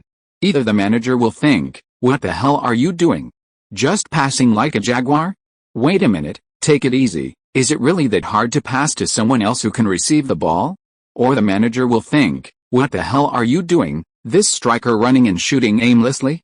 Is it really that hard to find an open space and shoot into an open goal?" Mourinho's relationship with De Bruyne is the former. Guardiola's relationship with a Manchester City striker is the latter. This situation is also reflected in Deng Kai's purple skill. It's truly powerful. One skill adds 3 aspects to passing ability: a basic improvement, an improvement in one-touch passing, and an improvement in passing power. And these 3, barring any unforeseen circumstances, can stack. So even if Deng Kai's current passing stats aren't high, his passing ability is likely to be quite strong. This is the reason Deng Kai dared to confidently assert in front of Trigura that he could shoulder the role of midfield core in a high-pressing tactic. In fact, he might even lack the qualities of a typical midfield core in a normal tactical situation. But in high-pressing and fast-passing tactics, he's terrifyingly strong. Don't forget, he also has level 8 vision. Although it's not top-tier, it's usable, albeit passable. Guardiola, give it back. However, I have to apologize to my U15 teammates in advance. My teammates think your passes are a bit difficult to receive. The ball speed is too fast and too sudden. Even with good teamwork, it's difficult to receive. Teammates who receive your passes tend to miss shots. Difficult passes are inherently difficult to receive, and if you try to shoot without stopping the ball, it's also difficult. If you force it in, a heavy touch or a miskick makes shooting difficult. Barring any unforeseen circumstances, Deng Kai will be fine for the foreseeable future. But the Sporting Lisbon U15 forwards are going to suffer. I wonder if Ronaldo can withstand the system's depth, or rather, if he can quickly adapt to De Bruyne's intuitive passing. Deng Kai's very curious about this. Deng Kai's recovery speed far exceeded expectations, which shows that his physical condition may not be as bad as everyone imagined. And if his physical condition is not a problem, his future value will be much greater. The reporter was conducting interviews outside the Alcochete training base. It was training time, and the young players were coming out of the training field to receive blessings from fans and interviews from the media. With their improved performance, Sporting Lisbon U15 was receiving better treatment, and they were showing signs of becoming a star team. However, the young players generally weren't very interested in interviews today. Because, the team had implemented a new tactic, high pressing. This greatly increased the workload for the midfielders and forwards. It also put the defenders under immense pressure. A training match left everyone more tired than a real game. The reporters learned this through interviews and were quite puzzled. Sporting Lisbon U15 had a run of 3 wins and 1 loss in the league, bringing their record to a mid-table level. With a little effort, 3rd or 4th place was entirely achievable. In this situation, why change tactics and use an immature, Utilitarian pressing strategy that doesn't significantly help the development of young players? The longtime critic, Borat, was quick to criticize, Sports Lisbon's thinking isn't hard to understand. Their success in the UEFA Youth League has made them lose their way. They've forgotten the original purpose of youth training and are blinded by glory. They may think this tactic can help them go further, but high pressing isn't just a simple concept, it requires seamless teamwork and coordination. Of course, even if Sporting Lisbon can solve their defensive problems, they still overlook a crucial point: they don't have a counter-attacking commander. Chapter 38, New tactics always involve growing pains. If Simeão were here, Simeão could do it. Quaresma could have done it too if he hadn't skipped a grade. But in the current Sporting Lisbon U15 team, no one can fill this role. Cristiano is too inexperienced. He's obsessed with dribbling and breakthroughs, and even his dribbling is primarily based on speed, lacking skill and grace. His passing has long been criticized. Perhaps it was Duncan who gave Maxa the courage, but Maxa is wrong, terribly wrong. Duncan's stats in the past few games have been very impressive, with many goals and assists, and most of them were scored on the counter-attack. But he's fundamentally different from a counter-attack commander. His role on the counter-attack is even more extreme and advantageous than Chris's. Long shots, and more long shots. He simply doesn't have the ability to pass quickly on the counter-attack. His goals even rely on Chris, who can't pass either. Occasionally, on a counter-attack, he might get a shooting opportunity thanks to Chris's pressure and manage to score a few goals. But if the main tactic is counter-attack, he's completely useless if he's marked and his shots are restricted. Sporting Lisbon U15 doesn't have a truly qualified midfielder. Their U14 player, João Moutinho, has the potential, but he's younger than Deng Kai and can't adapt to U15 level matches. This is a tactical change destined to fail, only bringing Sporting Lisbon's current good momentum to an abrupt end. And the culprits are Maxi's wishful thinking and Deng Kai's oblivious mediocrity. November 16. Amidst the discussions about Sporting Lisbon U15's tactical changes, a new round of league matches began. Sporting Lisbon played away against Chazavinese. The last time they played against this team, Deng Kai was forced off after 30 minutes and began a 2-month special training period. Therefore, in this match, some people in the Chazavinese stands held up banners like Kaiser's nemesis and kick him off again. This gave the Chazavinese players strength. But as soon as the match started, the Chazavinese players felt that those banners were a bit unfair.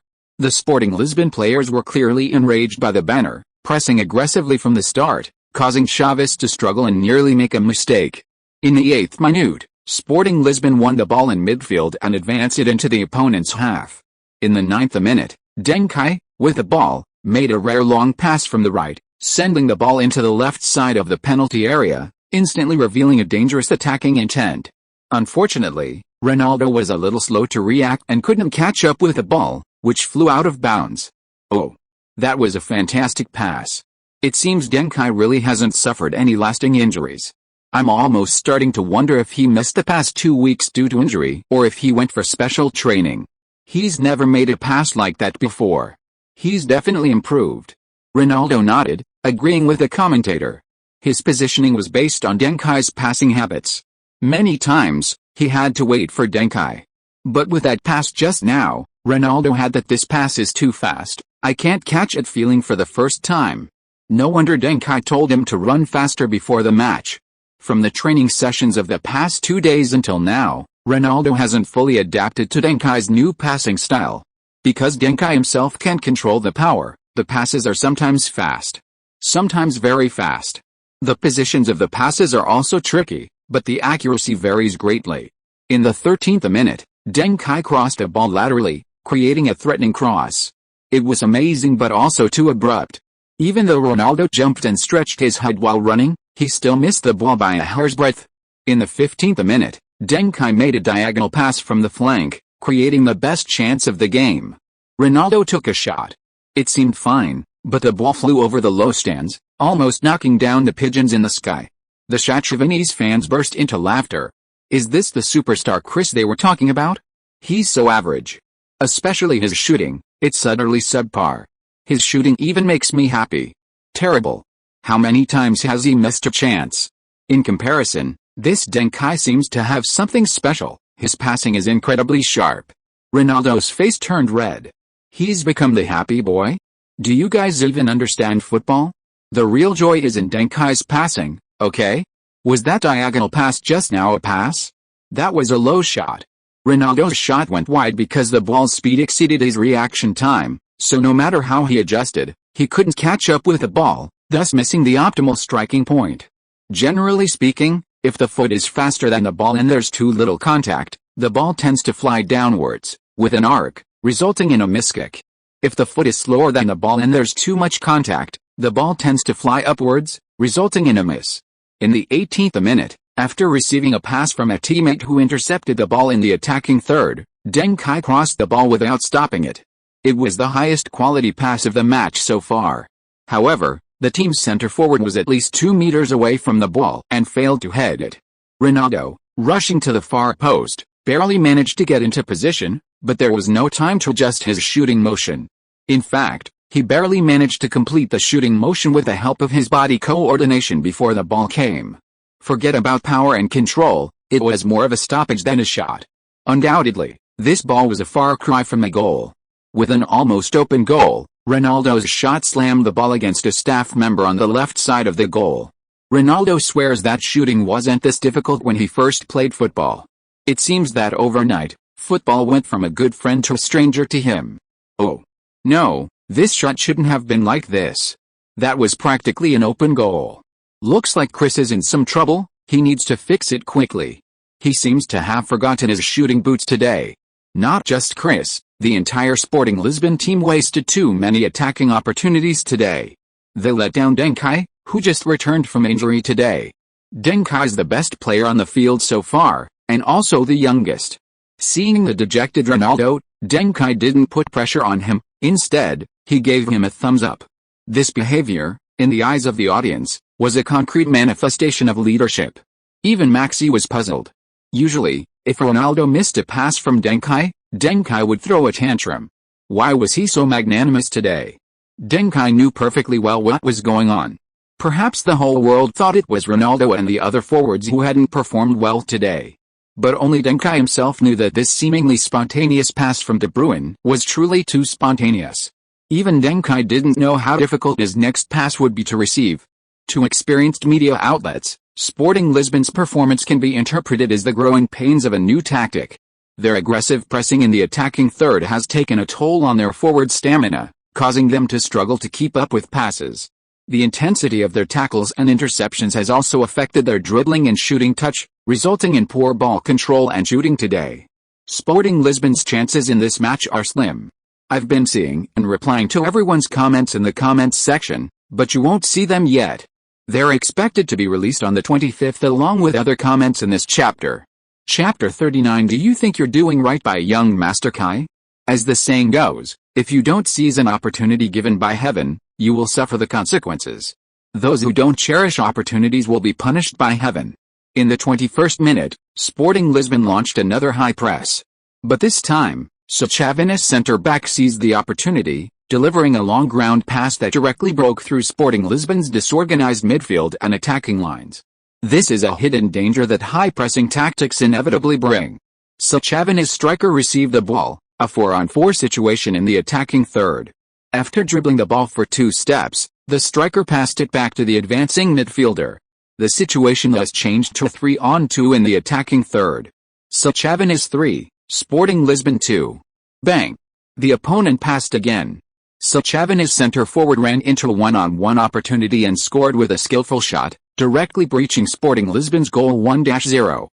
Chavin's broke the deadlock and took the lead. The fans in the stadium cheered. The feeling of being dominated for the entire game, but suddenly taking the lead at the end, was incredibly exhilarating. Riding this wave of morale, Chavin's shook off their slump in the following minutes, becoming the dominant force on the field once again. Sporting Lisbon, fearing another direct attack, noticeably weakened their pressing. Once the players lost their unity, any tactic became meaningless. Sporting Lisbon were relentlessly hammered during this period, offering almost no resistance. This dramatic rise and fall is a hallmark of young players' matches: phenomenal when ahead, disastrous when behind, with huge fluctuations. In the 29th minute, Chavin's launched a powerful attack, Had their left winger's shooting ability been slightly off, they would have changed the score again. In the 35th minute, the opposing team swarmed Sporting Lisbon just outside the penalty area. In the 37th minute, Deng Kai won a chance with a tackle, losing possession along with the opposing player. Cristiano Ronaldo, nearby, immediately rushed to dispossess the ball, dribbled it across midfield, and ultimately, relying on his speed and shooting skill, scored a corner kick for his team. After Sporting Lisbon's number 10 midfielder took a corner kick, their number 2 centre-back leaped high and, with Ronaldo helping to pull him away, headed the ball into the net, 1-1. Sporting Lisbon finally caught their breath. After that, both teams found their rhythm and were eager to break through the opponent's defense again.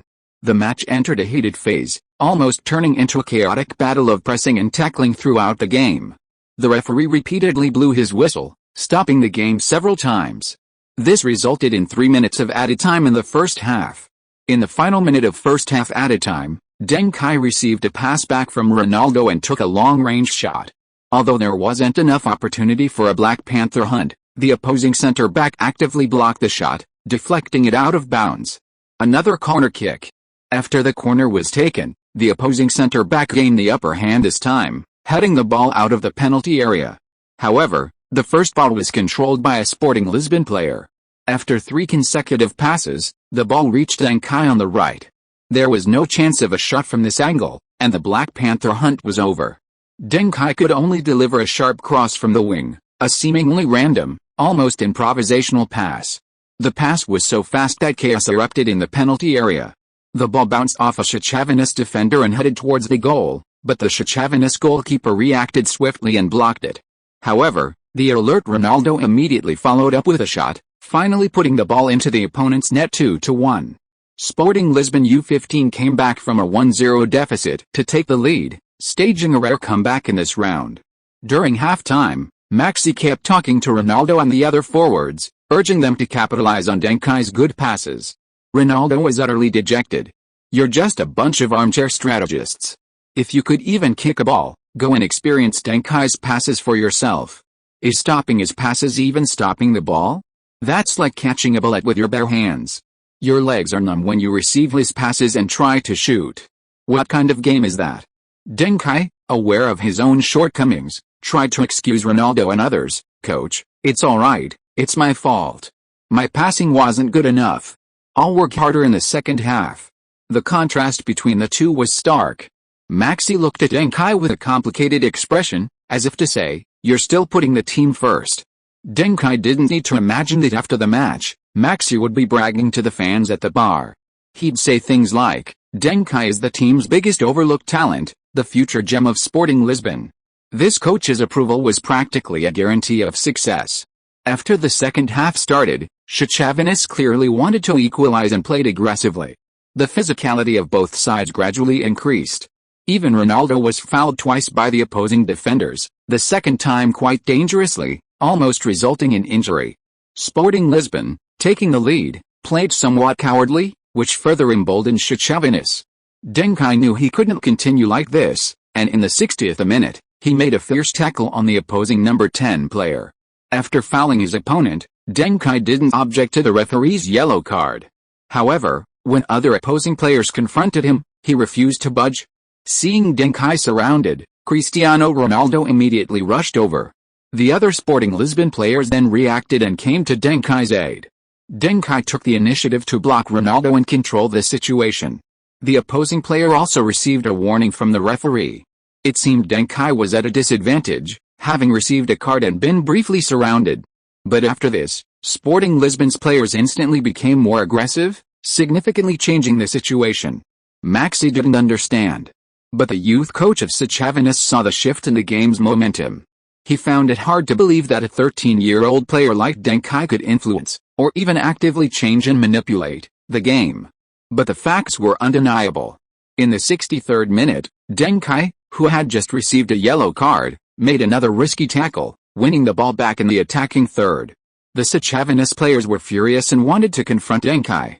But the referee's eyes were sharp. He signaled that the tackle was legitimate, a clean tackle. Deng Kai hadn't even made physical contact with the opposing player. This was practically a masterpiece of technical tackles for a player of his age. Deng Kai didn't give the opponent a chance to retaliate. After the tackle, he immediately backheeled the ball, successfully dodging the sliding tackle, and quickly released the ball, initiating a forward run. Another defender tried to pull Deng Kai away, but was pushed away by Deng Kai, almost flying through the air.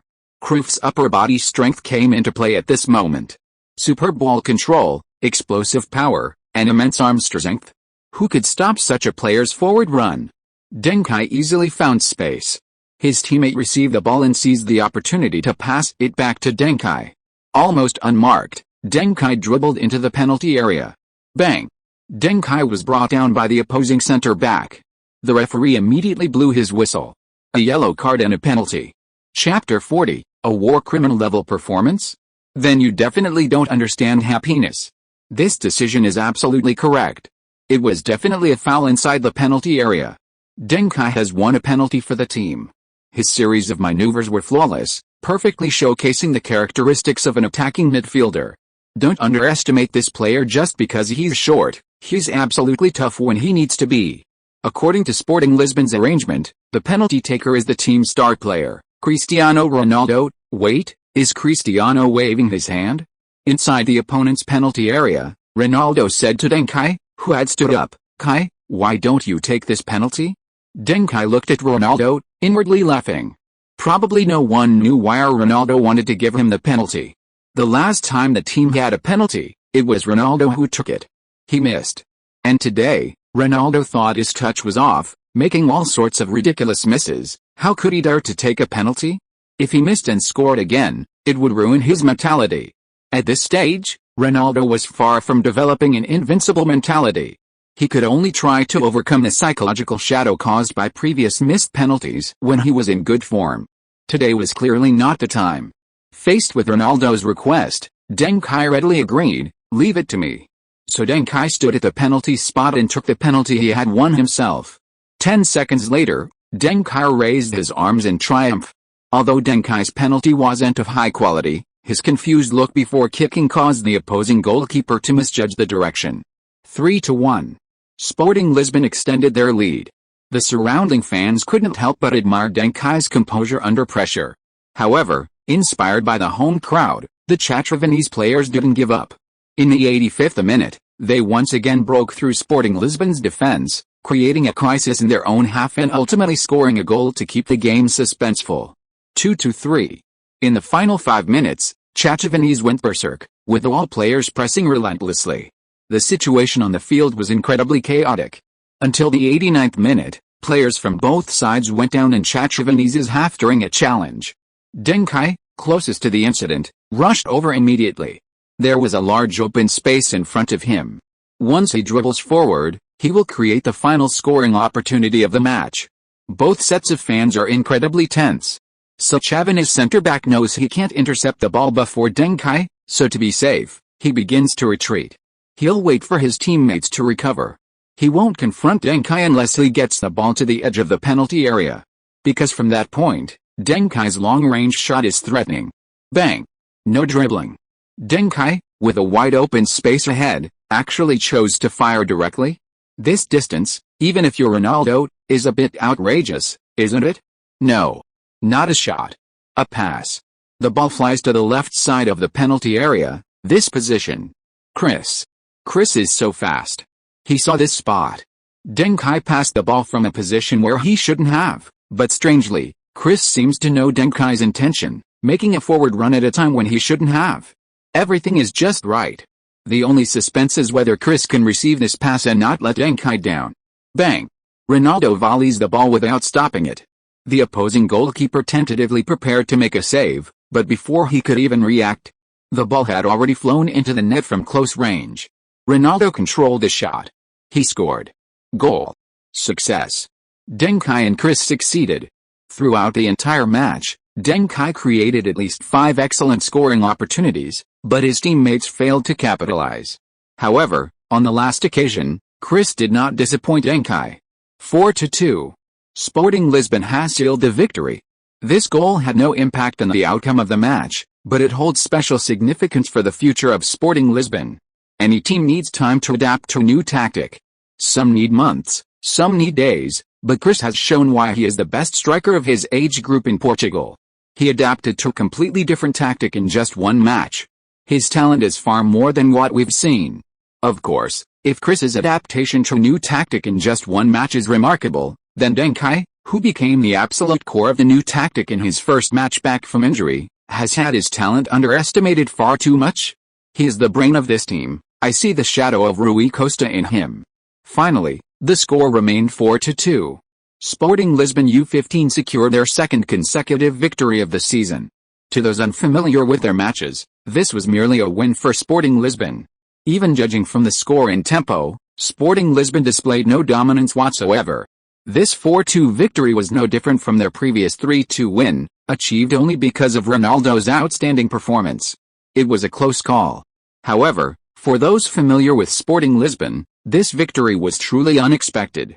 Sporting Lisbon had changed their core tactics, raising the team's ceiling. Yet, their fighting spirit wasn't significantly weaker than before. If all system upgrades could be so seamless, why would so many teams cling to aging squads without undergoing generational changes? Barcelona and Juventus in previous years, and Liverpool this year, all chose to grit their teeth and persevere because the growing pains of transition were too unbearable, only to find the pain intensified. If the previous Sporting Lisbon U15 was roughly at the level of a third or fourth place team in the league, then this current Sporting Lisbon team, after sufficient integration, has the potential to advance from the North and South divisions. In other words, they have the potential to challenge for the championship. After the match, Deng Kai, who had performed exceptionally well, was interviewed by the media as the best player of the game. Reporter: Congratulations, Deng Kai. Your performance today was a pleasant surprise. I believe more and more people are looking forward to your 20th birthday. Deng Kai: Why wait until 20? I believe that both Chris and I will meet everyone's expectations of us much earlier. Reporter: So how old do you think we should be? Deng Kai: 18? Or 16? Reporter: Haha, you're really joking. Let's talk about today's game. Your teammates wasted too many opportunities today, including Chris. Apart from the last goal, his performance throughout the game was nothing short of horrific. Are you angry about that? Deng Kai smiled. The reporter was puzzled. Deng Kai could feel the shame and fear in the eyes of his teammates looking at him from a distance, because their performance was truly horrific. They had completely failed to live up to Deng Kai's brilliant pass. However, Deng Kai replied, I never thought their performance was more criminal. If anyone thinks so, then I can only say they definitely don't understand what happiness is. I know my teammates' level, they are absolutely among the best of their age. My passing needs improvement, my passing is too sharp right now, even professional players would find it difficult to adapt. I believe an excellent passer should not only be able to deliver good passes and brilliant passes, but also ensure that teammates can receive those passes. Of course, this is only our first official match under this tactic. I believe that after sufficient practice, we will eventually present a perfect performance. At that time, we will fully deserve any honor. Reporter: Being your teammates is a blessing. Your magnanimous decision has greatly improved the public opinion environment they faced afterward. Any honor you mentioned, including the league championship? Deng Kai nodded, including the league championship. Chapter 41 Data Boost, Hugo's Visit. Lisbon Daily, Sporting Lisbon U15's core player returns, declaring championship status after the win. Bora: 1 goal and 1 assist are certainly impressive, but is stating the goal of the championship too arrogant? Janyunzu's column, 4 assists and 5 goals in 3 games, what you perceive as arrogance is merely a piece of cake for a genius. Conquered mortals, please don't presume to judge Caesar. Corriere della Sera, 13 threatening passes throughout the match, the return of the genius midfielder helps the team's generational upgrade. Ebola: Deng Kai's passes shouldn't be seen in the U15 field, such passes have the potential to create scoring opportunities in professional matches. Record: The good news is that only Cristiano Ronaldo in Sporting Lisbon U15 is capable of receiving Deng Kai's passes. The bad news is that others could also receive Deng Kai's passes after training. More and more news about Deng Kai and Sporting Lisbon is appearing in the public eye. On the other hand, everyone is tired of reporting on Ronaldo's brilliance. Ronaldo had already climbed to the top of the regional scoring charts. After scoring twice in this match, he directly surpassed Porto's star striker Hugo Imelda from the neighboring region, becoming the top scorer in the 5 regions of the U15 league. And at his age, He should be playing in the U13. Fans are already very familiar with this. In contrast, that guy called Football Kaiser, while he also gets a lot of news, has received very little positive coverage regarding his abilities. 3 matches, 4 assists, 5 goals. 1 European match, 1 game-winning goal. These statistics are truly dazzling. It's time to introduce everyone to Sporting Lisbon U15's new midfield maestro, Deng Kai. You have won a match, your rating is S. Deng Kai is almost used to winning. Matches with an S rating don't usually yield anything good. A blue shard critical hit. You have consumed 20 blue fragments and gained the blue player level skill no-look pass. No-look pass, look into my eyes, the moment of truth has arrived. When you pass without looking, your passing ability receives a slight boost. Another skill acquired. And one that possesses both practical and boastful value. There are many stories about no-look passes. Cristiano Ronaldo, when relaxed, enjoys playing this little trick. Real Madrid star striker Asensio also famously hit the goalkeeper with a no-look shot after perfectly dribbling past him in a Champions League match, becoming a laughingstock. In reality, no-look passes are not as simple as everyone thinks. Losing sight at high speed significantly impacts subsequent actions. Moreover, the essence of no-look passes lies not only in losing sight, but also in the reverse movement. Kicking the ball to the left, looking to the right. This looking to the right is a movement, the head and body sway, and the entire body's movement and balance system react accordingly. This is completely different from kicking the ball to the left and looking to the left.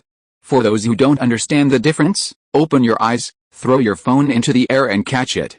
Then close your eyes, throw your phone into the air and catch it. Then close your eyes again, throw your phone into the air, and quickly turn your head left and right to catch it. And, that's it, there are too many cracks on your phone screen to see the following text clearly. This no-look to pass and Ding Ding's stream of consciousness passing are a perfect match. Because Ding Ding often doesn't even look at the player when passing. This way, some of Deng Kai's passes can enjoy a quadruple boost. Speaking of this, we have to mention the impact of Deng Kai's passing in the last game. Whether a pass is good or bad, and how many assists there are, sometimes have nothing to do with it.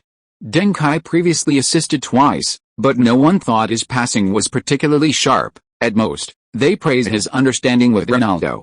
But in this game, he only had 1 assist, yet people praised his passing like crazy. Let's not even talk about distant examples, just look at his own team. Do the younger players on the team respect Deng Kai? They definitely didn't before. Initially, they didn't accept him because he was the weakest player in training. Later, Maxi's high-pressure tactics, making Deng Kai the core of the team, actually deepened their disdain for him, even though his skills had improved. Although Deng Kai salvaged some of his image among his teammates through statistics and wins, designing high-pressing tactics and changing the team's attacking focus solely for him was excessive. It was pure favoritism. Were they paid to receive passes? Until this time, when Deng Kai spoke up for the team after the game, clarifying that it wasn't that they were bad, but simply that they lacked chemistry, many people changed their opinion of him. Plus, Deng Kai's passing had indeed surpassed everyone else on the team. It was genuinely that they couldn't receive the passes, not that Deng Kai couldn't pass them. This finally made his teammates acknowledge his leadership. So, being able to receive a pass is impressive, but being unable to receive a pass is also impressive, even more impressive. This is why so many people praised De Bruyne's passing. Because, they couldn't receive it. Of course, one reason everyone admires Deng Kai's is rapid progress, which is evident to all. He's no longer at the bottom of the team.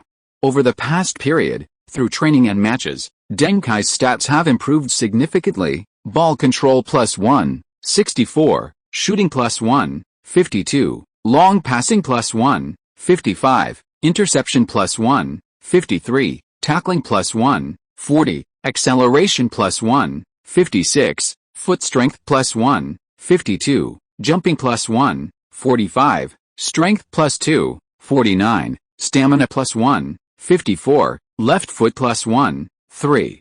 This might be the growth rate of some less talented young players over 6 months, but Deng Kai achieved it in just over a month.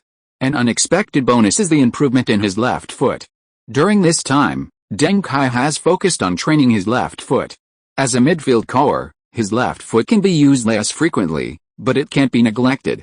Of course, this doesn't mean that every time he practices, his stats will improve. All stats have an upper limit. Once that limit is reached, further improvement becomes very difficult, a case of 10 times the effort for half the result. That day, after training, Deng Kai and Cristiano Ronaldo each dribbled the ball out of the training base. They were going to have a competition to see who got home first. Ronaldo still hadn't fully adapted to Deng Kai's passing, so he wanted to show off in other ways.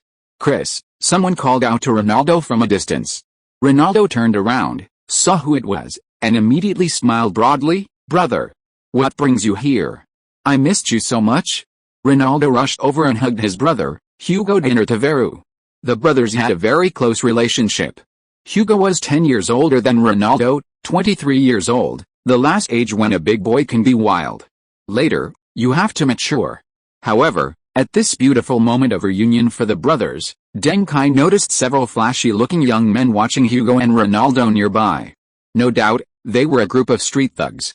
Perhaps the names differ, but in every country and every region, there are groups of young people who are idle, causing trouble every day, and specializing in crooked activities. Cristiano Ronaldo's mother once mentioned in an interview that Ronaldo's brother, Hugo, had been addicted to drugs. It was Ronaldo, who was then playing for Sporting Lisbon's youth academy, who paid for his brother's rehabilitation, saving him from addiction. This all happened around this time. Could this guy's visit to Ronaldo be? Deng Kai's brow furrowed. If you are listening to this novel on a channel other than Fanfic World, it means it was downloaded and re-uploaded without effort. We warmly invite you to visit our channel, Fanfic World. There you will find the original version of this story and many other novels of various genres. We look forward to seeing you dive into a world of incredible novels. Chapter 42: The Showdown between Deng Kai and Hugo. The three chatted for a while. Deng Kai, seeing Ronaldo wanting to invite Hugo to his house for dinner, took the initiative and said, "Ronaldo, haven't you always wanted to eat at that restaurant in Principe, real? Hugo's here today, I'll treat you two to a meal." "Really?" Ronaldo was flattered. "That'll cost a lot of money, how could you be so generous?" "Yet, it's used up all my goal-scoring bonuses." Deng Kai chatted and laughed with Ronaldo and Hugo. But actually, he just didn't want to take Hugo to his house. Considering Ronaldo's feelings, Deng Kai had to pay for it himself. Chinese people have a very strong concept of home. Who lets you into their home if you're not a friend? Especially those shady characters. When inviting Hugo to dinner, Deng Kai deliberately emphasized you two. And he deliberately chose an expensive place, making Hugo embarrassed to say he'd bring his friends who were hanging around there. So Hugo went over to explain to his friends, and then left with Deng Kai and Ronaldo. During dinner, Hugo was incredibly curious about the situation within the Sporting Lisbon U15 team. His curiosity went beyond what one would expect from a family member of a young player. Your next match is a do-or-die European game, a home game against Feyenoord. Do you have confidence? Hugo asked, seemingly concerned, for specific details. How could Ronaldo possibly suspect his own brother of having any ill intentions? He laid it all out, stating that from his perspective, he was confident of defeating Feyenoord. However, from the team's perspective, the outlook for the match was not optimistic. Hugo then inquired in detail about the tactical arrangements for the next game. Just as Ronaldo was about to speak again, Deng Kai interjected, "Brother Hugo, can I ask you a question?" The atmosphere suddenly became tense. Hugo nodded. "Are you planning to place a large bet on the game?" Deng Kai asked bluntly. Ronaldo was taken aback, then looked at his brother, trying to explain. "Kai, what do you mean? You misunderstood. My brother isn't that kind of person, he..." "Yes." Hugo was also direct, or perhaps he didn't think there was anything wrong with his behavior. Cristiano Ronaldo froze on the spot. Deng Kai put down his cutlery, which could become dangerous at times. "So you haven't come to see Ronaldo for so long, and the only time you come is to get first-hand information so you can bet on him?" Hugo tried to explain, "Coming to see Chris and placing bets are things I need to do. You don't need to say that. I'm Chris's brother, it's perfectly normal for me to know about his team's situation." Deng Kai laughed. "Normal? Then let me ask you, is the institution you're going to bet on a legal institution in Portugal?" Hugo's expression stiffened. Obviously, he was going to bet on an illegal betting platform. Because that way he could earn more, and after winning, he could avoid a large amount of income tax. "Ronaldo, pack your things, we should go back." Deng Kai stood up directly and pulled Ronaldo to leave. Hey, what do you mean? Who do you think you are? Chris, who works to support you playing football? Are you trying to distance yourself from me now? Hugo was a little annoyed, pulling Deng Kai and Ronaldo to prevent them from leaving. Cristiano Ronaldo's expression was complex. He didn't know what to do. He was completely unable to handle this situation. That was his brother, his own flesh and blood. Draw a clear line? Deng Kai laughed angrily. If lines could be drawn, would I be so worried? Let me tell you, have you heard of Ronaldinho? You should know him. After all, his brother was recently arrested for gambling. Your friends should be familiar with him. Do you know what Ronaldinho is doing now? He's 14, and he plays very well. If nothing unexpected happens, he'll at least have a place in the Portuguese Super League or the English Championship, and might even have the chance to play in one of the top 5 leagues. His annual income will likely be around $1 million for about 10 years. His entire family will escape poverty and become wealthy, benefiting generations to come. But now, he's completely abandoned by the football field. He can't play football anymore. He can only study while playing for others on amateur pitches. He's destined not to get into university.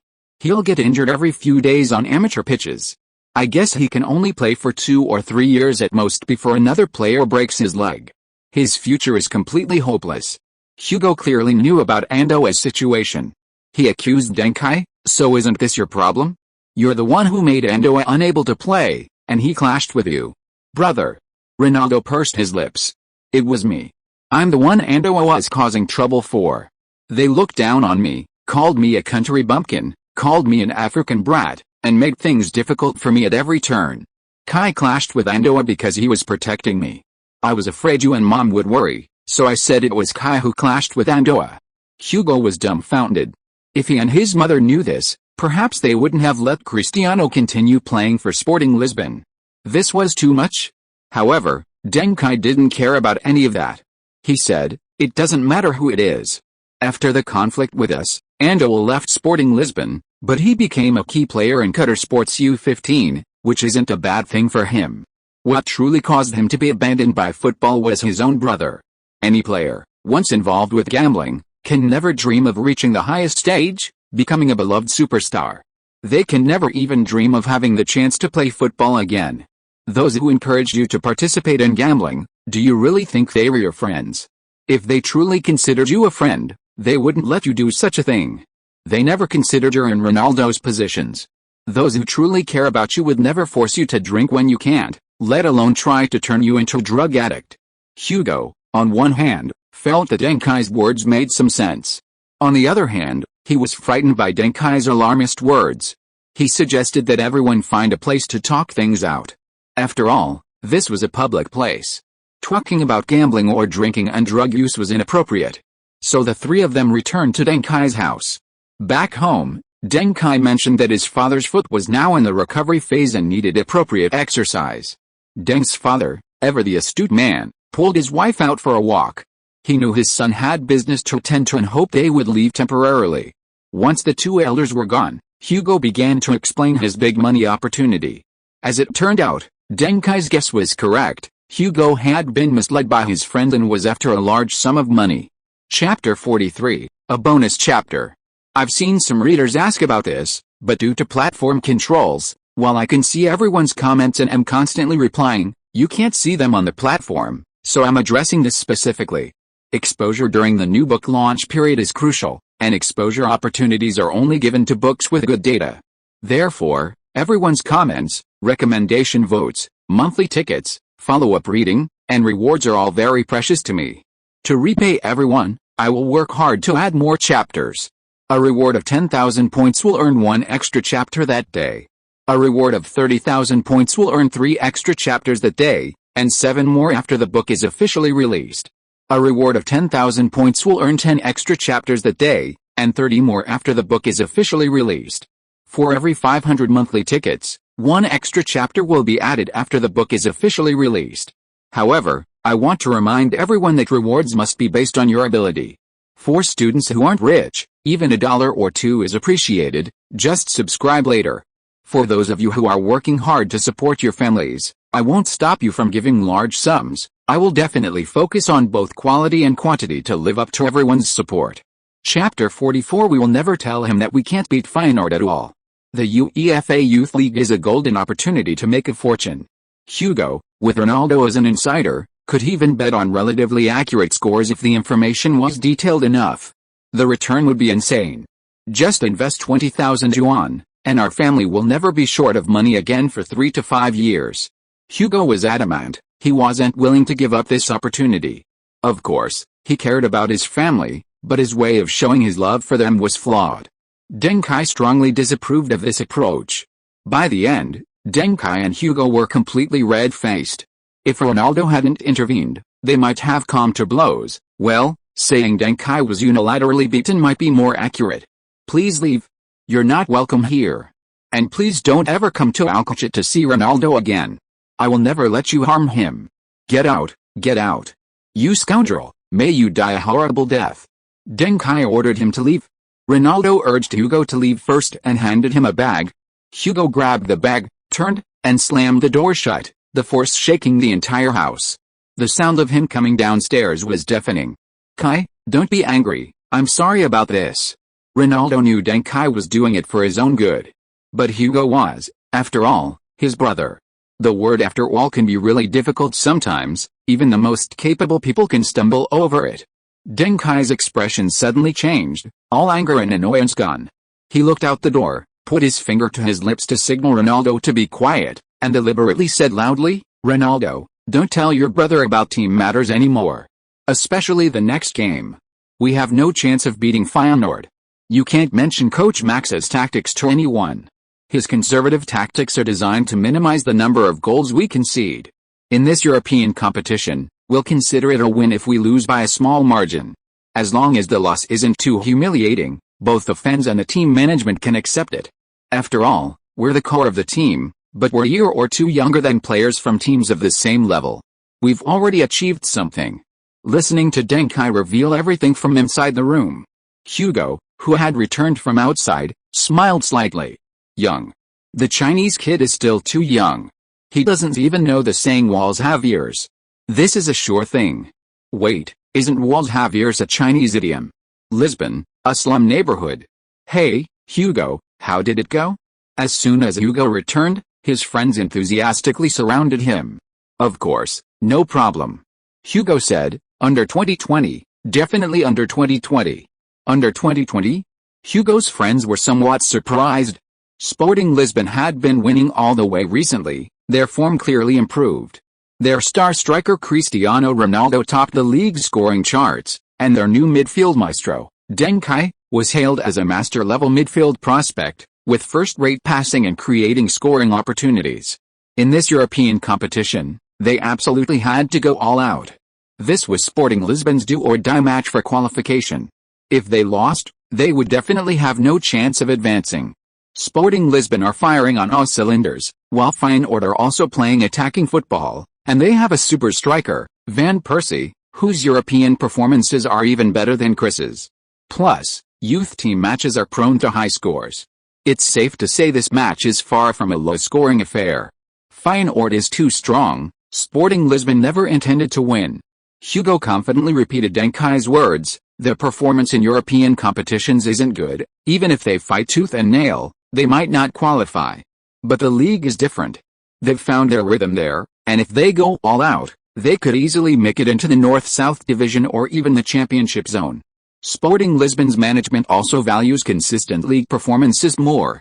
Their coach, Messi, needs to prove his coaching and development abilities with league results, rather than focusing on cup competitions that rely more on luck. Therefore, in the next European match, Sporting Lisbon will completely retreat. A 0-0 draw is the preferred score. Even if they concede, as long as it's not a humiliating defeat. After Hugo finished speaking, his friends applauded. Once his friends had left, Hugo opened the bag Ronaldo had given him. Inside were two things. The first was a book, which Hugo didn't touch. The second was an envelope containing some money. Although it wasn't much, it was all money Cristiano Ronaldo had saved from eating and staying at Deng Kai's house. It was a subsidy Ronaldo was giving to his family, which he entrusted to his brother to deliver to their mother. Hugo hesitated for a long time looking at the money. I'm sorry, Chris, my brother will make a lot of money, trust him. Hugo tightly grasped the money and made his choice. Mike, go buy some more for me, I want to bet. Fuck? You knew he was eavesdropping outside and you still told him this? You're really crazy. I gave him $1,500. That even included my advance subsidy. What if he loses it all? Our family can't afford this kind of turmoil. Looking at the hysterical Ronaldo, Deng Kai added, $1,500 is nothing.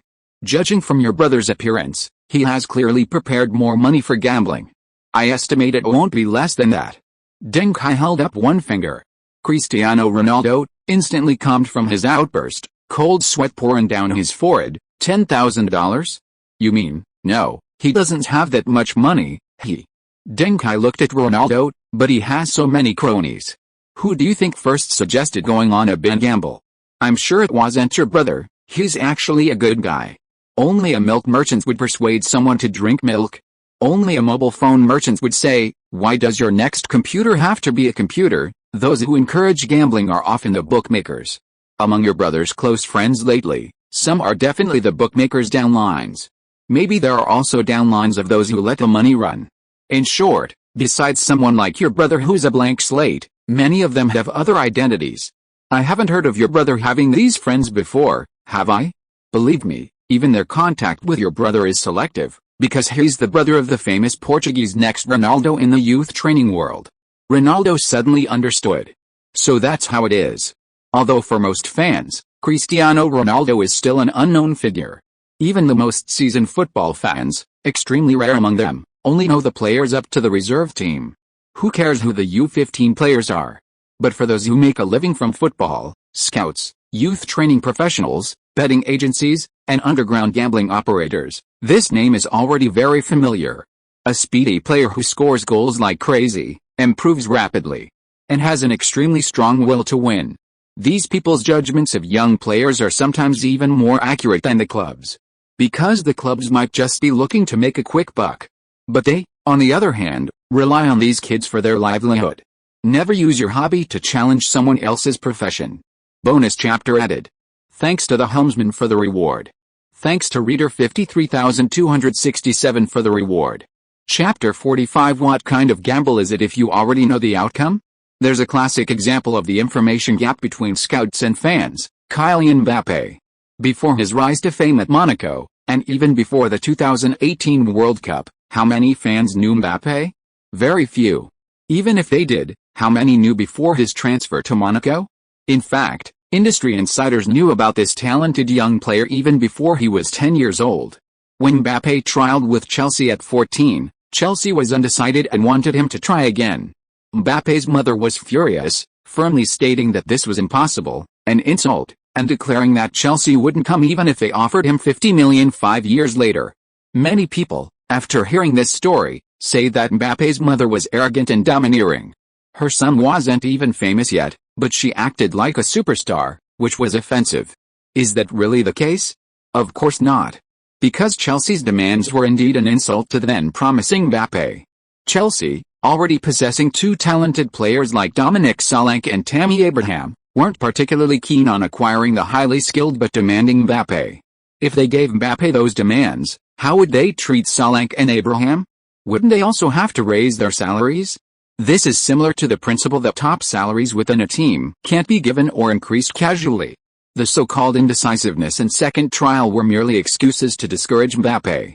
Even though the industry valued Mbappé so highly, everyone still underestimated the player, including his mother who knew him best. Because 5 years later, Mbappé's market value wasn't 50 million, but 200 million. From this perspective, Mbappé's mother wasn't arrogant at all, she even discounted her threats by a factor of 25. So, it was me who ruined my brother? Ronaldo realized.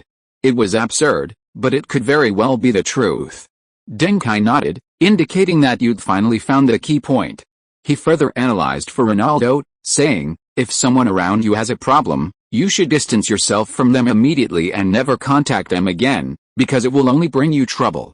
But if this person is someone you can't abandon, then you have to take the initiative and help them solve their problems. This isn't for their benefit, it's for your own.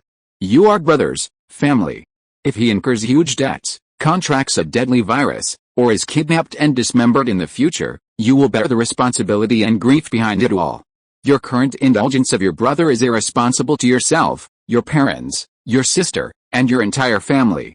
If you can't even sweep your own house, how can you sweep the world? Let him suffer a small loss now, let him see the true colors of his cronies, and let him turn over a new leaf as soon as possible. That's the real solution. Ronaldo nodded, agreeing with Deng Kai's approach. But he still couldn't accept it. I don't care about my 1,500, but if he owes a lot of money this time, our family simply can't afford to pay it back. How about we bet on ourselves to win? Win back the money my brother lost? I promise I won't win too much, Deng Kai immediately stopped Ronaldo. Stop. Professional players absolutely cannot participate in gambling, even if you're confident in yourself. You're going to be a football superstar in the future, you can't have such a stain.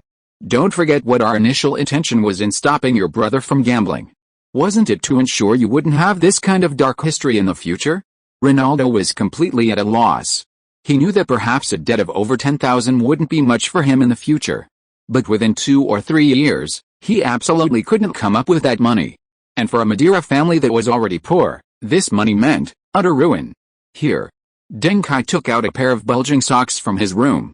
Ronaldo opened them and saw that they contained rolled up money, a total of $20,000. Ronaldo was stunned. How could Deng Kai have so much money? This was a huge sum. Betting on football requires foresight. This summer, before I joined Sporting Lisbon's youth academy, I wasn't a player, so buying some sports lottery tickets was perfectly reasonable. Deng Kai spread his hands. Gauzy, take my advice, this is a deep rabbit hole, you can't handle it. Holy crap. You bet on France to win? Ronaldo was shocked. Deng Kai shook his head. France was one of the favorites, the odds weren't that high. I bet on Croatia to get 3rd place in the World Cup. WTF. Ronaldo was utterly stunned. This was possible? Before the World Cup started this year, the general consensus was that Croatia would have a hard time even making it out of the group stage. Yet Croatia did indeed get 3rd place in this World Cup, setting another record high since their first appearance in the European Championship, reaching the quarterfinals on their first qualifying day. Ronaldo, holding the money, said, I think you should quit gambling even more than my brother. Your behavior is just too crazy. At least he bet on matches he understands, matches his brother personally participates in. But you bet on a World Cup you know nothing about. Deng Kai smiled without saying a word. What kind of gambling is it if you know the result? A World Cup you know nothing about? Do you know about Zidane's header? Have you seen Suarez bite? Isn't South Korea's dark version of Kung Fu football outrageous? Can you believe Spain will build a dynasty in the European Championship, the World Cup, and the European Championship? You probably wouldn't even dare to dream of Portugal winning the European Championship and making history. Deng Kai knows the World Cup too well. Not just the World Cup. He knows everything about the European Championship, the Champions League, and so on. Let's not talk about that, Ronaldo, Deng Kai said seriously. Now, we have a reason to win a game. To save your brother, to pull him back onto the right path. Yet, Ronaldo nodded and turned away. His eyes were red. Deng Kai had done so much for him. Deng Kai also noticed Ronaldo's emotion and said, oh, it's okay, we're brothers. If you're really embarrassed, just pass me the ball more often. This time, Ronaldo nodded heavily, truly taking the word pass to heart, etching it into his DNA. By the way, Kai, do your aunt and uncle know you have so much money? Deng Kai, becoming rich overnight isn't a good thing. I'll find a way to help them adjust gradually. Cristiano Ronaldo, so, the soup your aunt made for your uncle last time really had ginseng in it, not radish? Deng Kai, keep it low-key, keep it low-key. Cristiano Ronaldo, I was wondering why I was drawing maps at night, you're taking too much tonic. Deng Kai, look at me, I'm fine, you're just too weak to handle the tonics. Cristiano Ronaldo, now that you're so rich, why do you still play football? Deng Kai, is it that much? It's not even as much as a football superstar's weekly salary. You need to broaden your horizons. Cristiano Ronaldo, do you know how to open a shop or do business? Deng Kai, I don't sell underwear. I don't open a hair transplant shop. Cristiano Ronaldo? Thank you again to Wang Xiaoya Song for the generous donation. Thank you to Reader But the World's Turmoil for the donation. There will be another chapter updated at 7 p.m. Chapter 46 Twin Stars vs Robin. November 21st. The fifth round of the UEFA Youth League group stage kicked off again at the extravagant Adelaide Stadium. This was another match of exceptional scale, drawing a staggering 35,000 fans.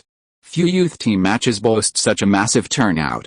Sporting Lisbon U15 had all the advantages: the rising star Cristiano Ronaldo, midfielder Kaiser Dunkel with his professional-level passing ability, a winning streak boosting morale, the Andoa gambling controversy, and a turnaround in European competition. These elements alone drew 10,000 spectators to the game. Where did the remaining 25,000 come from? When a ticket price that normally costs $100 suddenly drops to $5, and it's at a major stadium, who could resist such a travel package? Keep in mind, tour tickets at Adelaide cost $10. Match tickets were cheaper than tour tickets. Only a fool wouldn't come. This was also a hidden cost incurred by Sporting Lisbon in promoting Cristiano Ronaldo. Only in this way, when the team says in the future that Ronaldo is the next Figo, the next Simeo, the next Quaresma, will fans and other clubs know and believe it, and only then will Ronaldo have that foundation of prestige. Otherwise, if you just randomly put forward some Tom, Dick, or Harry, who'll pay attention to you? Marketing is a very mature thing in Europe, with a whole set of methods. From the start of this match, Ronaldo showed his extremely strong attacking desire. In just 15 minutes, he created 3 shooting opportunities and 2 set pieces. If Lady Luck hadn't been on her period today, scoring a goal from those 5 opportunities wouldn't have been a problem. This performance also made Hugo in the stands a little embarrassed, especially with his good friends around him. Fortunately, Feyenoord's youth team is indeed quite good. These days, products from the Dutch Eredivisie are much more prestigious than those from the Portuguese Primeira Liga. Portugal's 3 notorious black clubs are famous, but they are no match for the 3 black clubs of the Dutch Eredivisie. And Feyenoord's star young player, Van Persie, although he only joined the youth team this year, has already exceeded the U15 level in terms of ability. In the 29th minute, Robin van Persie, holding off the Sporting Lisbon centre-back inside the penalty area, unleashed a stunning volley to break the deadlock 1-0. Super striker Robin van Persie continued his ascent in the top scorer rankings. The Dutch Robin van Persie has conquered the Adelaide Stadium in Lisbon. The home fans are completely silent. Oh. No wonder he's competing for the Golden Boot with another super striker from Atletico Madrid's youth academy, Fernando Torres. He and Torres are clearly a level above the other forwards in this year's UEFA Youth League. Although Cristiano Ronaldo, Quagliarella of Torino, and Robin of Groningen are all excellent for their age group, their performances are still a level below those two due to the overall strength of their teams. The commentator was forced to interrupt the commentary before he could even give the home fans a complete introduction to Van Persie and Torres. Because less than 3 minutes after that goal, Van Persie once again displayed his incredible volley from outside the penalty area, completing his brace 2-0. Feyenoord's overall strength and attacking prowess are significantly superior to Sporting Lisbon's. This led to cheers for Van Persie erupting from the stands, quickly drowning out the home fans' shouts. Looking at the spectators in the stands, Deng Kai had to admit, spectators and fans are different. Fans have their own team and rarely switch sides. But spectators, they'll clap and cheer for any goal, regardless of who scored. Cristiano Ronaldo's face was extremely grim. He clearly felt outshone by Van Persie. He disliked this feeling intensely.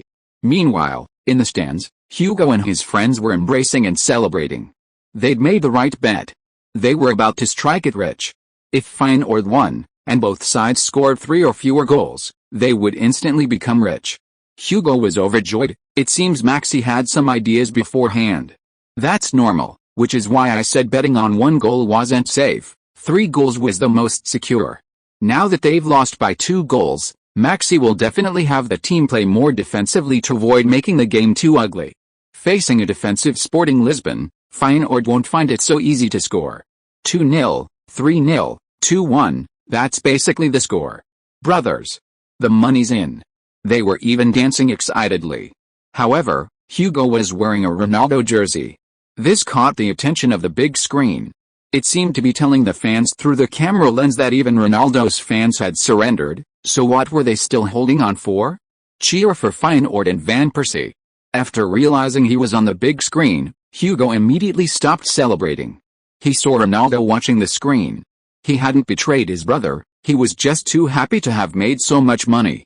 He vowed that after the match, he would buy his brother the best training gear, Figo's signature shoes, and a football autographed by Guardiola. These things were expensive, but as long as Hugo had the money, he would never be stingy with his brother. Autographed items were the hardest to get, but thank God, there seemed to be quite a few Guardiola-signed footballs circulating in Lisbon recently. However, a minute before halftime, Hugo's heart sank. Sporting Lisbon's midfielder, Duncan, clearly looked at Ronaldo, but instead made a no-look pass to his right-wing teammate. Sporting Lisbon's right winger crossed from the wing.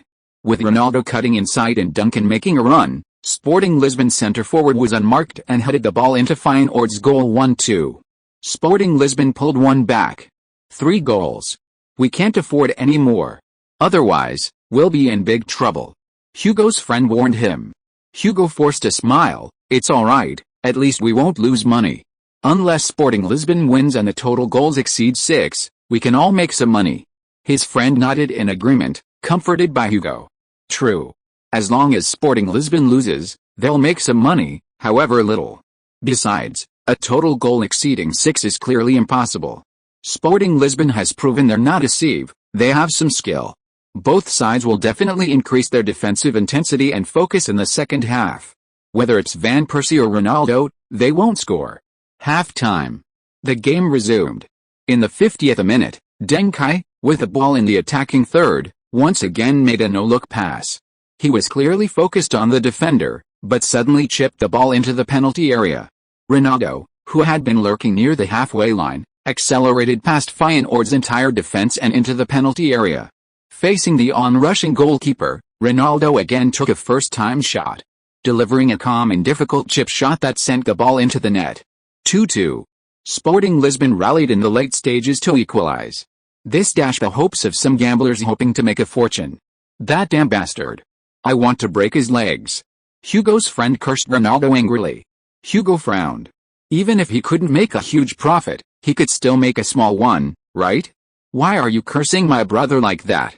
However, considering their friendship, Hugo didn't react. The game continued. Chapter 47 Van Persie. First of all, I haven't offended any of you. In the 61st minute, Feyenoord attacked Sporting Lisbon from outside the penalty area. Van Persie's shot was blocked by a centre-back and bounced high. Players from both sides began vying for the ball. After several changes of possession, Van Persie won the ball, but before he could make any further moves, the Lisbon goalkeeper seized the opportunity and kicked the ball towards Feyenoord. Midfielder Deng Kai, facing the pass, instead of stopping the ball to pass, unleashed a first-time, half-turn volley with his back to the goal, accelerating the counter-attack. Beautiful. Deng Kai's awareness is amazing. This is the fastest counter-attack I've ever seen. Deng Kai didn't waste time controlling the ball like other counter-attacking playmakers. Instead, he directly sent a shot pass towards the opponent's penalty area. Although it was very inaccurate, accuracy isn't important at this moment. Speed is the most important thing. Because Sporting Lisbon has another player behind them, and that is Cristiano Ronaldo. Cristiano Ronaldo is so fast. He rushed towards the ball, and in the process, he overtook at least 2 Feyenoord defenders. The Feyenoord centre-back was pulling Cristiano Ronaldo but was showing signs of losing control. Cristiano Ronaldo swung his arm and broke free, his jersey was almost torn to shreds.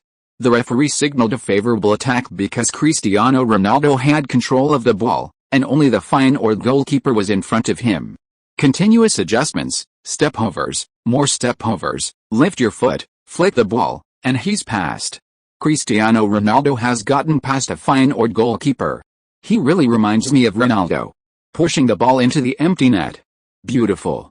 After Van Persie, Cristiano Ronaldo became the second player in this match to score 2 goals.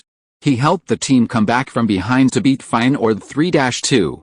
That goal was absolutely beautiful. Duncan's pass and Chris's shot were both impeccable. Ronaldo started celebrating with Duncan.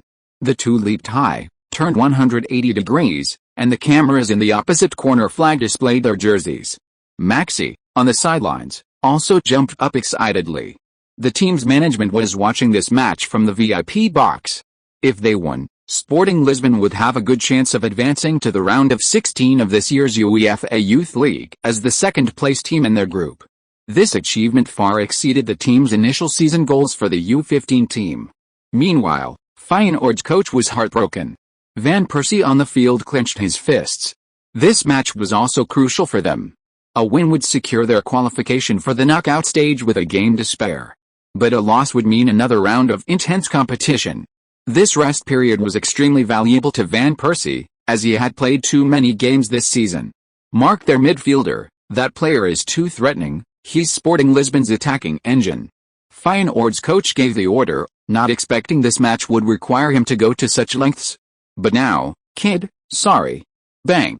Deng Kai was knocked to the ground by a Feyenoord player. The referee blew the foul whistle but didn't issue a card. It was indeed just a normal challenge. It was just that Deng Kai was too short, making him easy to knock down. Deng Kai began to consciously retreat, almost to the defensive midfield position. This way, the opposing player targeting him could only stop in midfield. After all, if they followed, it would be equivalent to the opponent deliberately creating a huge defensive gap. However, Deng Kai's retreat also meant he withdrew from the battle in the midfield and attacking third, no longer able to provide support for the team. Feyenoord thus briefly pushed their attack back to the vicinity of Sporting Lisbon's penalty area. But Feyenoord made a fatal mistake. That is, they believed that the team's biggest threat was Deng Kai. A good midfielder can increase the threat of a striker several times over. Limiting Deng Kai effectively limited the performance of Sporting Lisbon's three forwards, depriving them of their synergy. This is correct. At the very least, without Deng Kai's presence, Sporting Lisbon's centre-forward and right-winger posed significantly less of a threat. However, the mistake lay in Feyenoord treating Ronaldo as just another striker. In reality, even without Deng Kai's influence, Ronaldo remains a striker above the current standards. He is a young, promising striker who is in no way inferior to Van Persie and Torres. His poor performance in the previous 3 European matches was purely due to his lack of integration with the team, not a lack of ability. In the 69th minute, Ronaldo received a pass from his left back in the backfield, then accelerated, overtaking on the outside, and completely breached Feyenoord's flank. Ronaldo reached the byline, and just when everyone thought he was going to cross, he surprisingly surged into Feyenoord's penalty area. After drawing the goalkeeper's attention, Ronaldo delivered a lobbed pass. Sporting Lisbon's right winger headed the ball into the empty net 4-2. Sporting Lisbon scores again. Without Duncan, they still have Ronaldo. Goal. Beautiful pass. 95% of the credit for this goal goes to Cristiano Ronaldo. Cristiano Ronaldo has changed. He never used to pass the ball, let alone pass it to his teammates after entering the penalty area. Cristiano Ronaldo has always been one of the best strikers of his age group. Of course, he's had his low points, but when he realizes his shortcomings, he can easily get out of them, just like now. A Cristiano Ronaldo who can pass the ball is the most dangerous player on this pitch. Not having enough marking and multiple players to mark Cristiano Ronaldo was Feyenoord's second biggest mistake today. The first mistake was not marking Duncan. Feyenoord's coach was speechless. He was really in a difficult position when the opposing team had two monsters. He could only hope that Van Persie could take on two opponents and unleash his full potential. As for the Feyenoord players on the field, especially the right winger, they were completely overwhelmed by Ronaldo. They simply couldn't stop him. The only ones more nervous than Feyenoord were probably Hugo and his team in the stands. They were already losing money, even incurring some losses. But as long as the total goals didn't exceed 6, they would only suffer a small loss, not a huge one. However, if more goals were scored, they would be devastated. That enormous debt was beyond their means. Their money was all borrowed, with compound interest, it would be unbearable. In the 75th minute, Ronaldo finally put his brother Hugo's mind at ease. Hugo no longer had to worry about whether there would be a 7th goal in the match. Because it's Chris again. His cut inside is so powerful. This kind of right-footed player playing on the left is perfect for him. Although it's not good for his left foot and will make it difficult for him to integrate into the first team in the future, it can make him an undisputed killer in the youth team. Chris slowed down on the left side of the penalty area and raised his foot to shoot. No, not shoot. It's a pass. A fake shot and a real pass.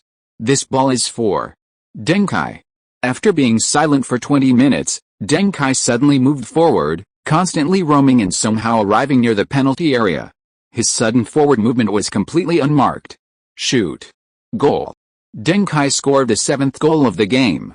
Chris has 2 assists and 2 goals, shining throughout the game. 5-2. Sporting Lisbon is going crazy. The fans in the stadium are excited, shouting for another one. Another one. Facing Ronaldo, who is like a god descending to earth, Van Persie felt for the first time whether he needed a helper. He hadn't offended anyone, but why did he have to encounter Ronaldo and Deng Kai, who are in such hot form? He needs 3 more goals to help the team catch up.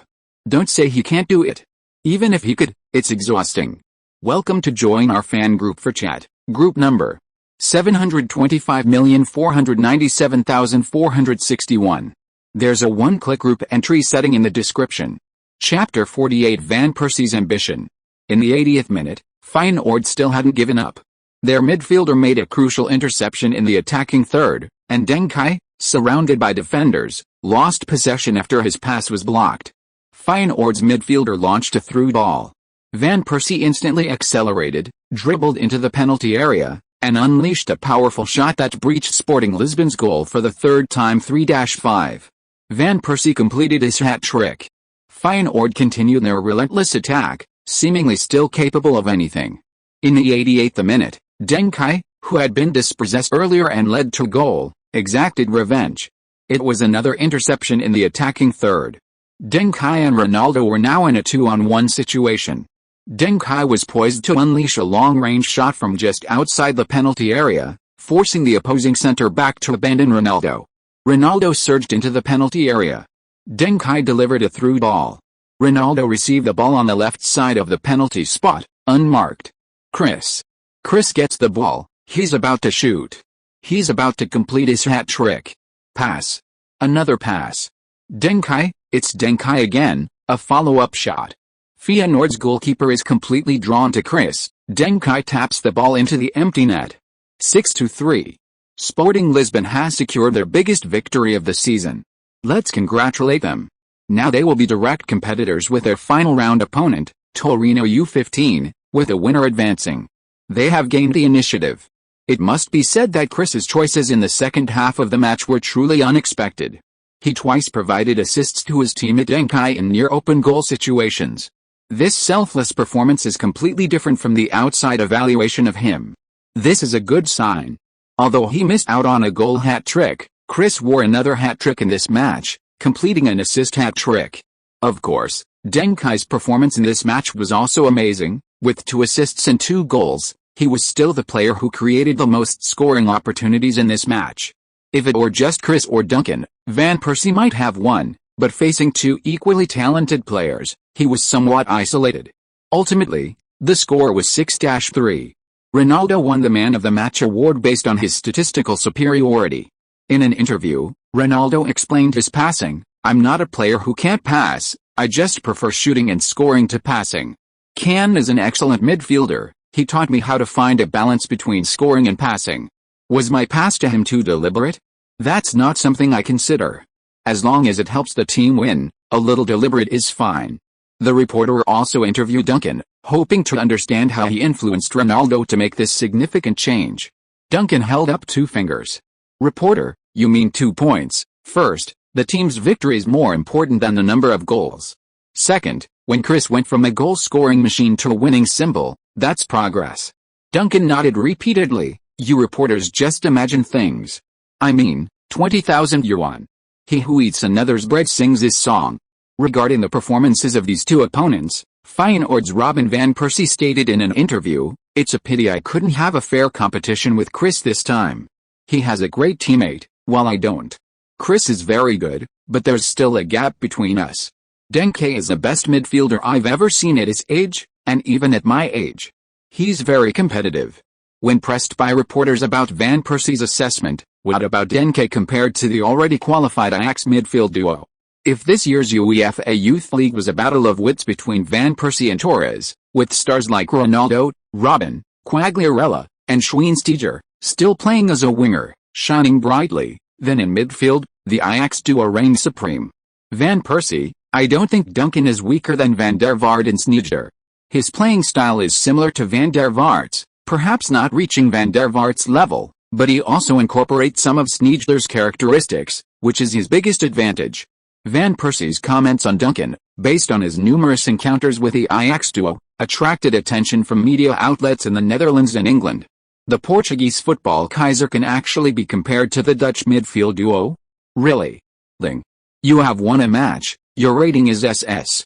Rewards, Super Training Pile 3, Donglong Special Drink 3, Star Drop, Van Persie's ambition. Compared to previous rewards, this time the rewards are fewer, but the quality is very high. These upgraded items are much more valuable than the basic reward items. Van Persie's ambition, I'm not in it for the money, I just have an ambition to win championships. Jump +3, heading +3, gain the purple star skill, Van Persie's diving. Van Persie's diving, it wasn't the British Navy that defeated the Spanish Armada, but Van Persie's diving. Your diving distance, height, power, and heading accuracy are improved. This bonus is increased when there are Spanish players in the opposing defense. If you don't win the championship in any season, this skill will be permanently forgotten. In the 2011-2012 season, Van Persie reached the peak of his Arsenal career, scoring a whopping 30 goals and winning the Premier League Golden Boot.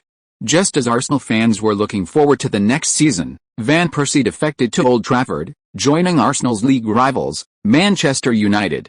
Van Persie explained this by saying he had an ambition to win championships. Van Persie's ambition, Nas self-interest, Song's fame, Fa's loyalty. Who doesn't know the story of the four gentlemen of Arsenal? Football anecdotes are plentiful, with Arsenal accounting for 8/10.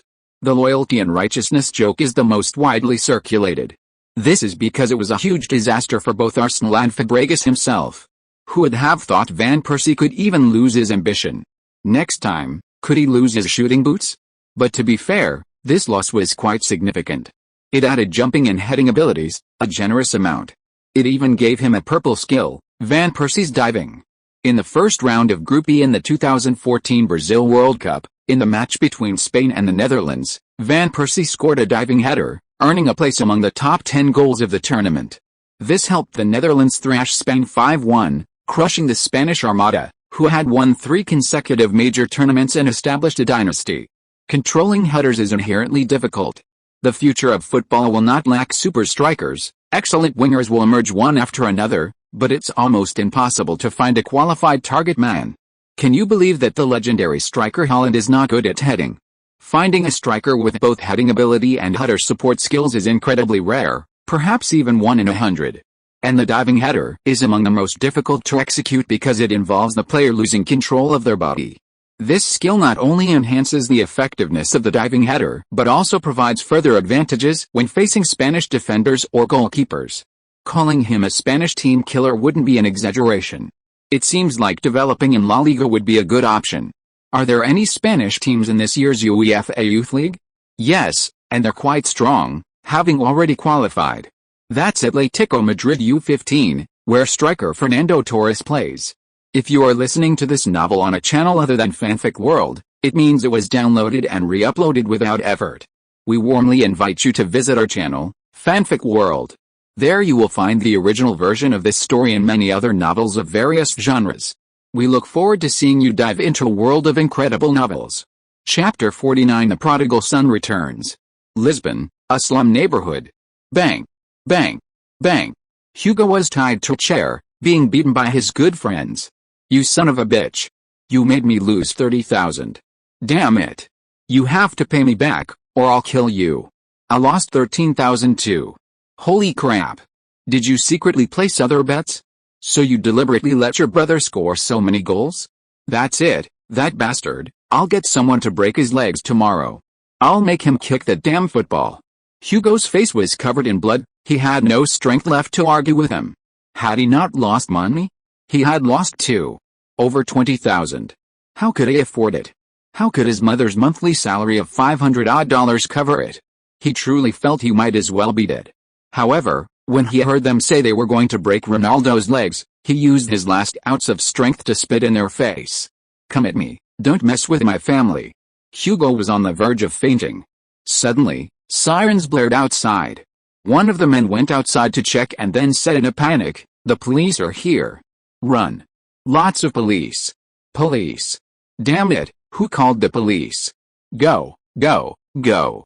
If we get caught, we're done for. The group of thugs quickly dispersed. The sirens outside continued to blare. Just as they left, Hugo heard footsteps behind him. The men untied the ropes binding Hugo, and when he turned around, he saw Cristiano Ronaldo and Deng Kai. Chris, what are you guys doing here? Hugo said weakly. Let's go first, we'll talk about it later, in case they come back. Deng Kai gestured for everyone to leave first, not to reminisce about old times. Don't follow the melodramatic plots of Chinese dramas. Deng Kai only relaxed after they entered the Chinese community area. They were safe here. Cristiano Ronaldo knew Hugo's whereabouts in Lisbon. When the two arrived, Hugo had already been apprehended by his companions. It was Deng Kai and Cristiano Ronaldo who called the police. However, Deng Kai didn't give Hugo's address, but rather the building next door. This was because if Hugo and his associates were arrested, their illegal betting and even involvement in football betting could be exposed, potentially leaving Hugo with a criminal record and possibly affecting Cristiano Ronaldo. Scaring them away was the best-case scenario. Of course, if that didn't work, Deng Kai would intervene and lure the police over to secure Hugo's release, but that would create more problems later. Cristiano Ronaldo was initially very worried about Hugo, but Deng Kai was confident. These people were after money. If Hugo died, they would have nothing left. Therefore, Hugo wouldn't be in any trouble in the short term. Besides, Hugo wasn't entirely harmless in Madeira. Once he returned to Madeira, these problems would essentially be resolved. However, Hugo still had to repay the €20,000 he owed, as that was a bank loan. Official money is the hardest to default on. Why did you play like that? You did it on purpose, didn't you? Hugo had already realized what was happening at the Alvalade Stadium, and he glared fiercely at Deng Kai. Before I answer your question, please answer mine first. Do you still consider those people your friends? Do you still think they won't hurt you and Ronaldo? Deng Kai looked at Hugo without a trace of remorse. Some people just can't stand being taught a lesson. They lack both intelligence and emotional intelligence, and only after being severely punished do they understand some obvious truths. Do you know how much debt this will saddle our family with? Hugo knew Deng Kai was right, but he couldn't accept Deng Kai's methods. You don't even deserve to call yourself Chris's good friend. You've burdened his family with huge debts. We'll be poor for the rest of our lives because of it. You bad person. You're up to no good. Brother. Enough. Cristiano Ronaldo stepped forward this time. Deng Kai is my friend. He's worried so much about me, he even saved you, and you say this about him. Apologize to him. Hugo was a little stunned. His eldest brother was like a father to him, his beloved younger brother had never lost his temper with him before. But this time. Chris, you. Apologize. Cristiano Ronaldo was furious. If you don't apologize to Deng Kai, I won't acknowledge you as my brother. Apologize. I've had enough of you. Hugo also completely exploded. What are you being so arrogant about? Why do you always act so superior and order everyone in the family around? Do I owe you anything? I entered the workforce early to help support the family, and what about you? Your expenses alone are more than everyone else's combined. Both mom and dad love you the most, and I'm their son too. Have they ever shown me any concern? Do I want to pay money? Do I want to be in debt? Have I used this money to enjoy myself? I'm doing this for the family too. You're so selfish. Hugo slammed the door and left again.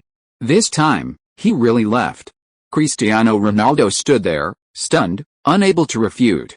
Because what Hugo said wasn't wrong. Deng Kai patted Cristiano Ronaldo on the shoulder, meaning he was right, and then chased after him. Deng Kai rushed behind Hugo and threw something at him. Hugo turned to hit Deng Kai, but then realized that what he had just been hit with seemed to be money. Bang! Bang! Bang! Deng Kai slammed several lumps of money at him. This is money Cristiano Ronaldo borrowed from me. It's all the scholarship money I advanced from the school.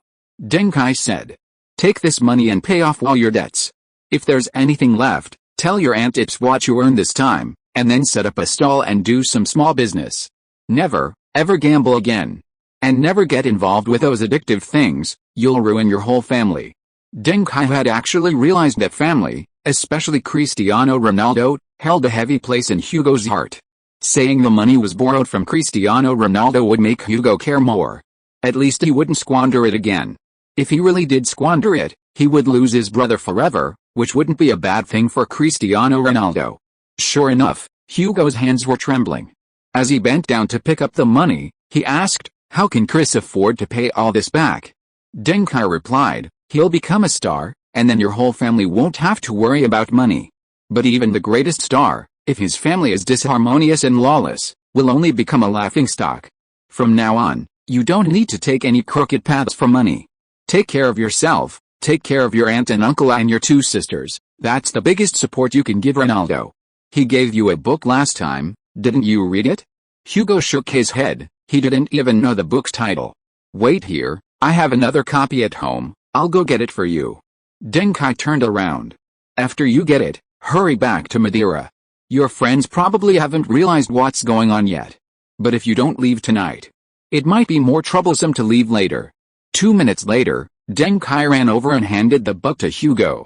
Hugo took the book. The cover read Complete Guide to Football Agent Professional Qualification Examination Materials. Hugo looked up at the dark figure on the balcony not far away, and tears instantly streamed down his face. "Thank you, Kay. Meeting you is our good fortune. Thank you." Hugo disappeared into the vast darkness. Chapter 50. The City Derby is here. "Chris, you don't know yet, but your brother made a fortune doing business in Lisbon this time." I scolded him, saying he went to Lisbon without even checking on his own brother. What kind of older brother is he? He told me he was busy and couldn't get away. I calculated it, it's about $8,000. I'll leave you $3,000, and the rest you can easily set up a stall and do some small business. By the way, your brother said this trip to Lisbon really impacted him. He felt that hanging out with those shady friends was pointless, so he's been staying home reading these past few days. Guess what he's reading? No, it's a book on football agents. He said if he can get his certification, he can be your agent's assistant. He said he definitely won't be qualified to be your agent directly, but at least once you have an agent, he can help you with contracts and career planning. In the end, it's always the family that's reliable. What Deng Kai and his team said. Brothers fight tigers together, fathers and sons go to war together. When you're playing on the pitch, Hugo will help you sign commercial contracts and promote you, letting more people know that our Chris is a football genius. Listening to his mother's voice on the other end of the phone, feeling her excitement, Cristiano Ronaldo felt a surge of indescribable emotion. This time, dealing with his brother Hugo's situation had cost him a huge debt of $20,000 to $30,000 from Deng Kai, involving numerous intense communications and arguments, including a false police report and rescuing his brother from a criminal's hideout. It was troublesome, expensive, exhausting, and thankless. If Hugo weren't Ronaldo's biological brother, Ronaldo would have thought it best to leave him alone and let him fend for himself. But now, feeling his mother's excitement about his brother's return to the right path, Ronaldo finally understood the significance of this matter. Before, he would only feel smug about his own achievements, and he was used to his family's joy because of his success. He had almost forgotten how excited his parents felt about his brother's or sister's achievements. It was as if his parents were his own, Chris's, parents, not his older siblings. Until this time, his mother was happy because of his brothers earning money and being sensible. It had nothing to do with Ronaldo, but Ronaldo was genuinely happy. After hanging up the phone, Ronaldo looked at Deng Kai and said, "I used to think I knew what love and family were, but after this incident, I realized I didn't understand it all. I never understood why people called me selfish, but now I understand. I was very selfish before. So selfish that I thought I was my parents' everything, so selfish that I was only happy for my own success. I never considered things from their perspective, I was just one of their 4 children. I stole too much love from my older siblings. I will do everything I can to repay them. I must play better." Deng Kai nodded. This was a healthy family relationship. A man who understands this is not far from maturity. It wasn't in vain that he had helped Ronaldo for so long. On November 23, Sporting Lisbon U15 hosted their league opponent, Iradec. The match wasn't particularly exciting. Sporting Lisbon easily defeated their opponent 2-0. Cristiano Ronaldo didn't score or assist in this match. But his running and stretching were the biggest reasons for the team's victory. Duncan provided an assist, while both goals were scored by other players. This match became the happiest day of the year for those 2 goal scorers. The atmosphere within Sporting Lisbon has further improved, almost becoming a loving family. In training, more players naturally joined Duncan and Ronaldo's groups. Ronaldo finally broke down his invisible aloofness and became more down-to-earth.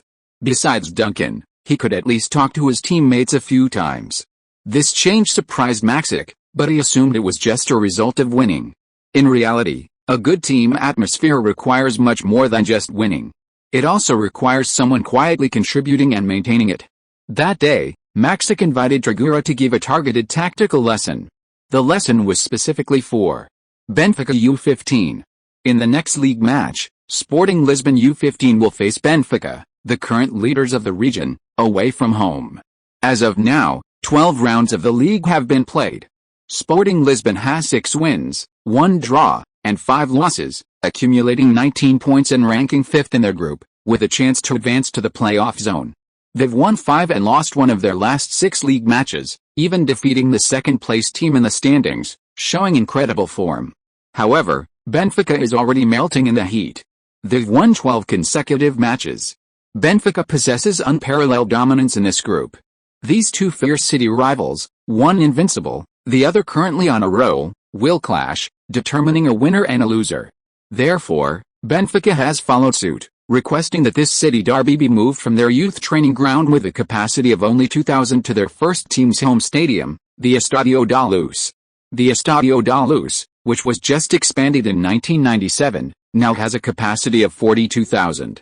At Benfica's urging, Benfica fans will flock to the stadium on that day, and it's expected to be completely full. This U15 derby will also serve as a clarion call for Benfica's first team's quest for the league title this year. Currently, Porto remains firmly at the top of the Portuguese league standings, but the gap with Benfica isn't large. Benfica has been taking a series of actions, starting with their youth teams, to build momentum for their first team. This momentum can sometimes be the driving force behind a dramatic comeback for the first team. Therefore, some media outlets even believe that this U15 derby will determine the winner of this season's Portuguese league title. It sounds exciting, but such a title is actually an insult to Sporting Lisbon. Because, regardless of the outcome of the U15 match, and whether Benfica's first team is encouraged or not, the Portuguese league title will not belong to Sporting Lisbon. Of course, the media knows that Sporting Lisbon is hurt, but there's nothing they can do. Their U15 team is grouped with Benfica. Porto's U15 team is in another region, and if they want to have a championship-caliber youth team showdown with Benfica, they can only wait until the North-South regional qualifiers.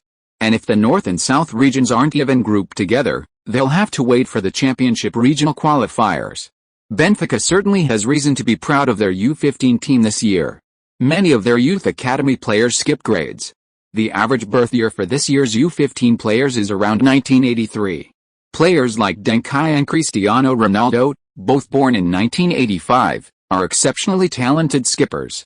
Benfica also has 6 players who skipped grades this year, from 1984 or 1985, indicating a wealth of talent within their squad. Among them are acquaintances of Deng Kai.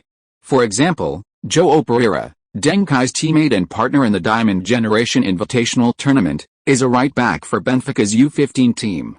Also in the Diamond Generation Invitational Tournament, their opposing midfielder Amorim and centre-back Miguel Veloso are both in the team and performed impressively. End of this chapter. Thank you so much for reading until the end. Don't forget to give it a like. Looking for more exclusive content and immediate access? Subscribe to our Patreon. Remember, every like, subscription or donation encourages us to continue. Thank you all. See you in the next video.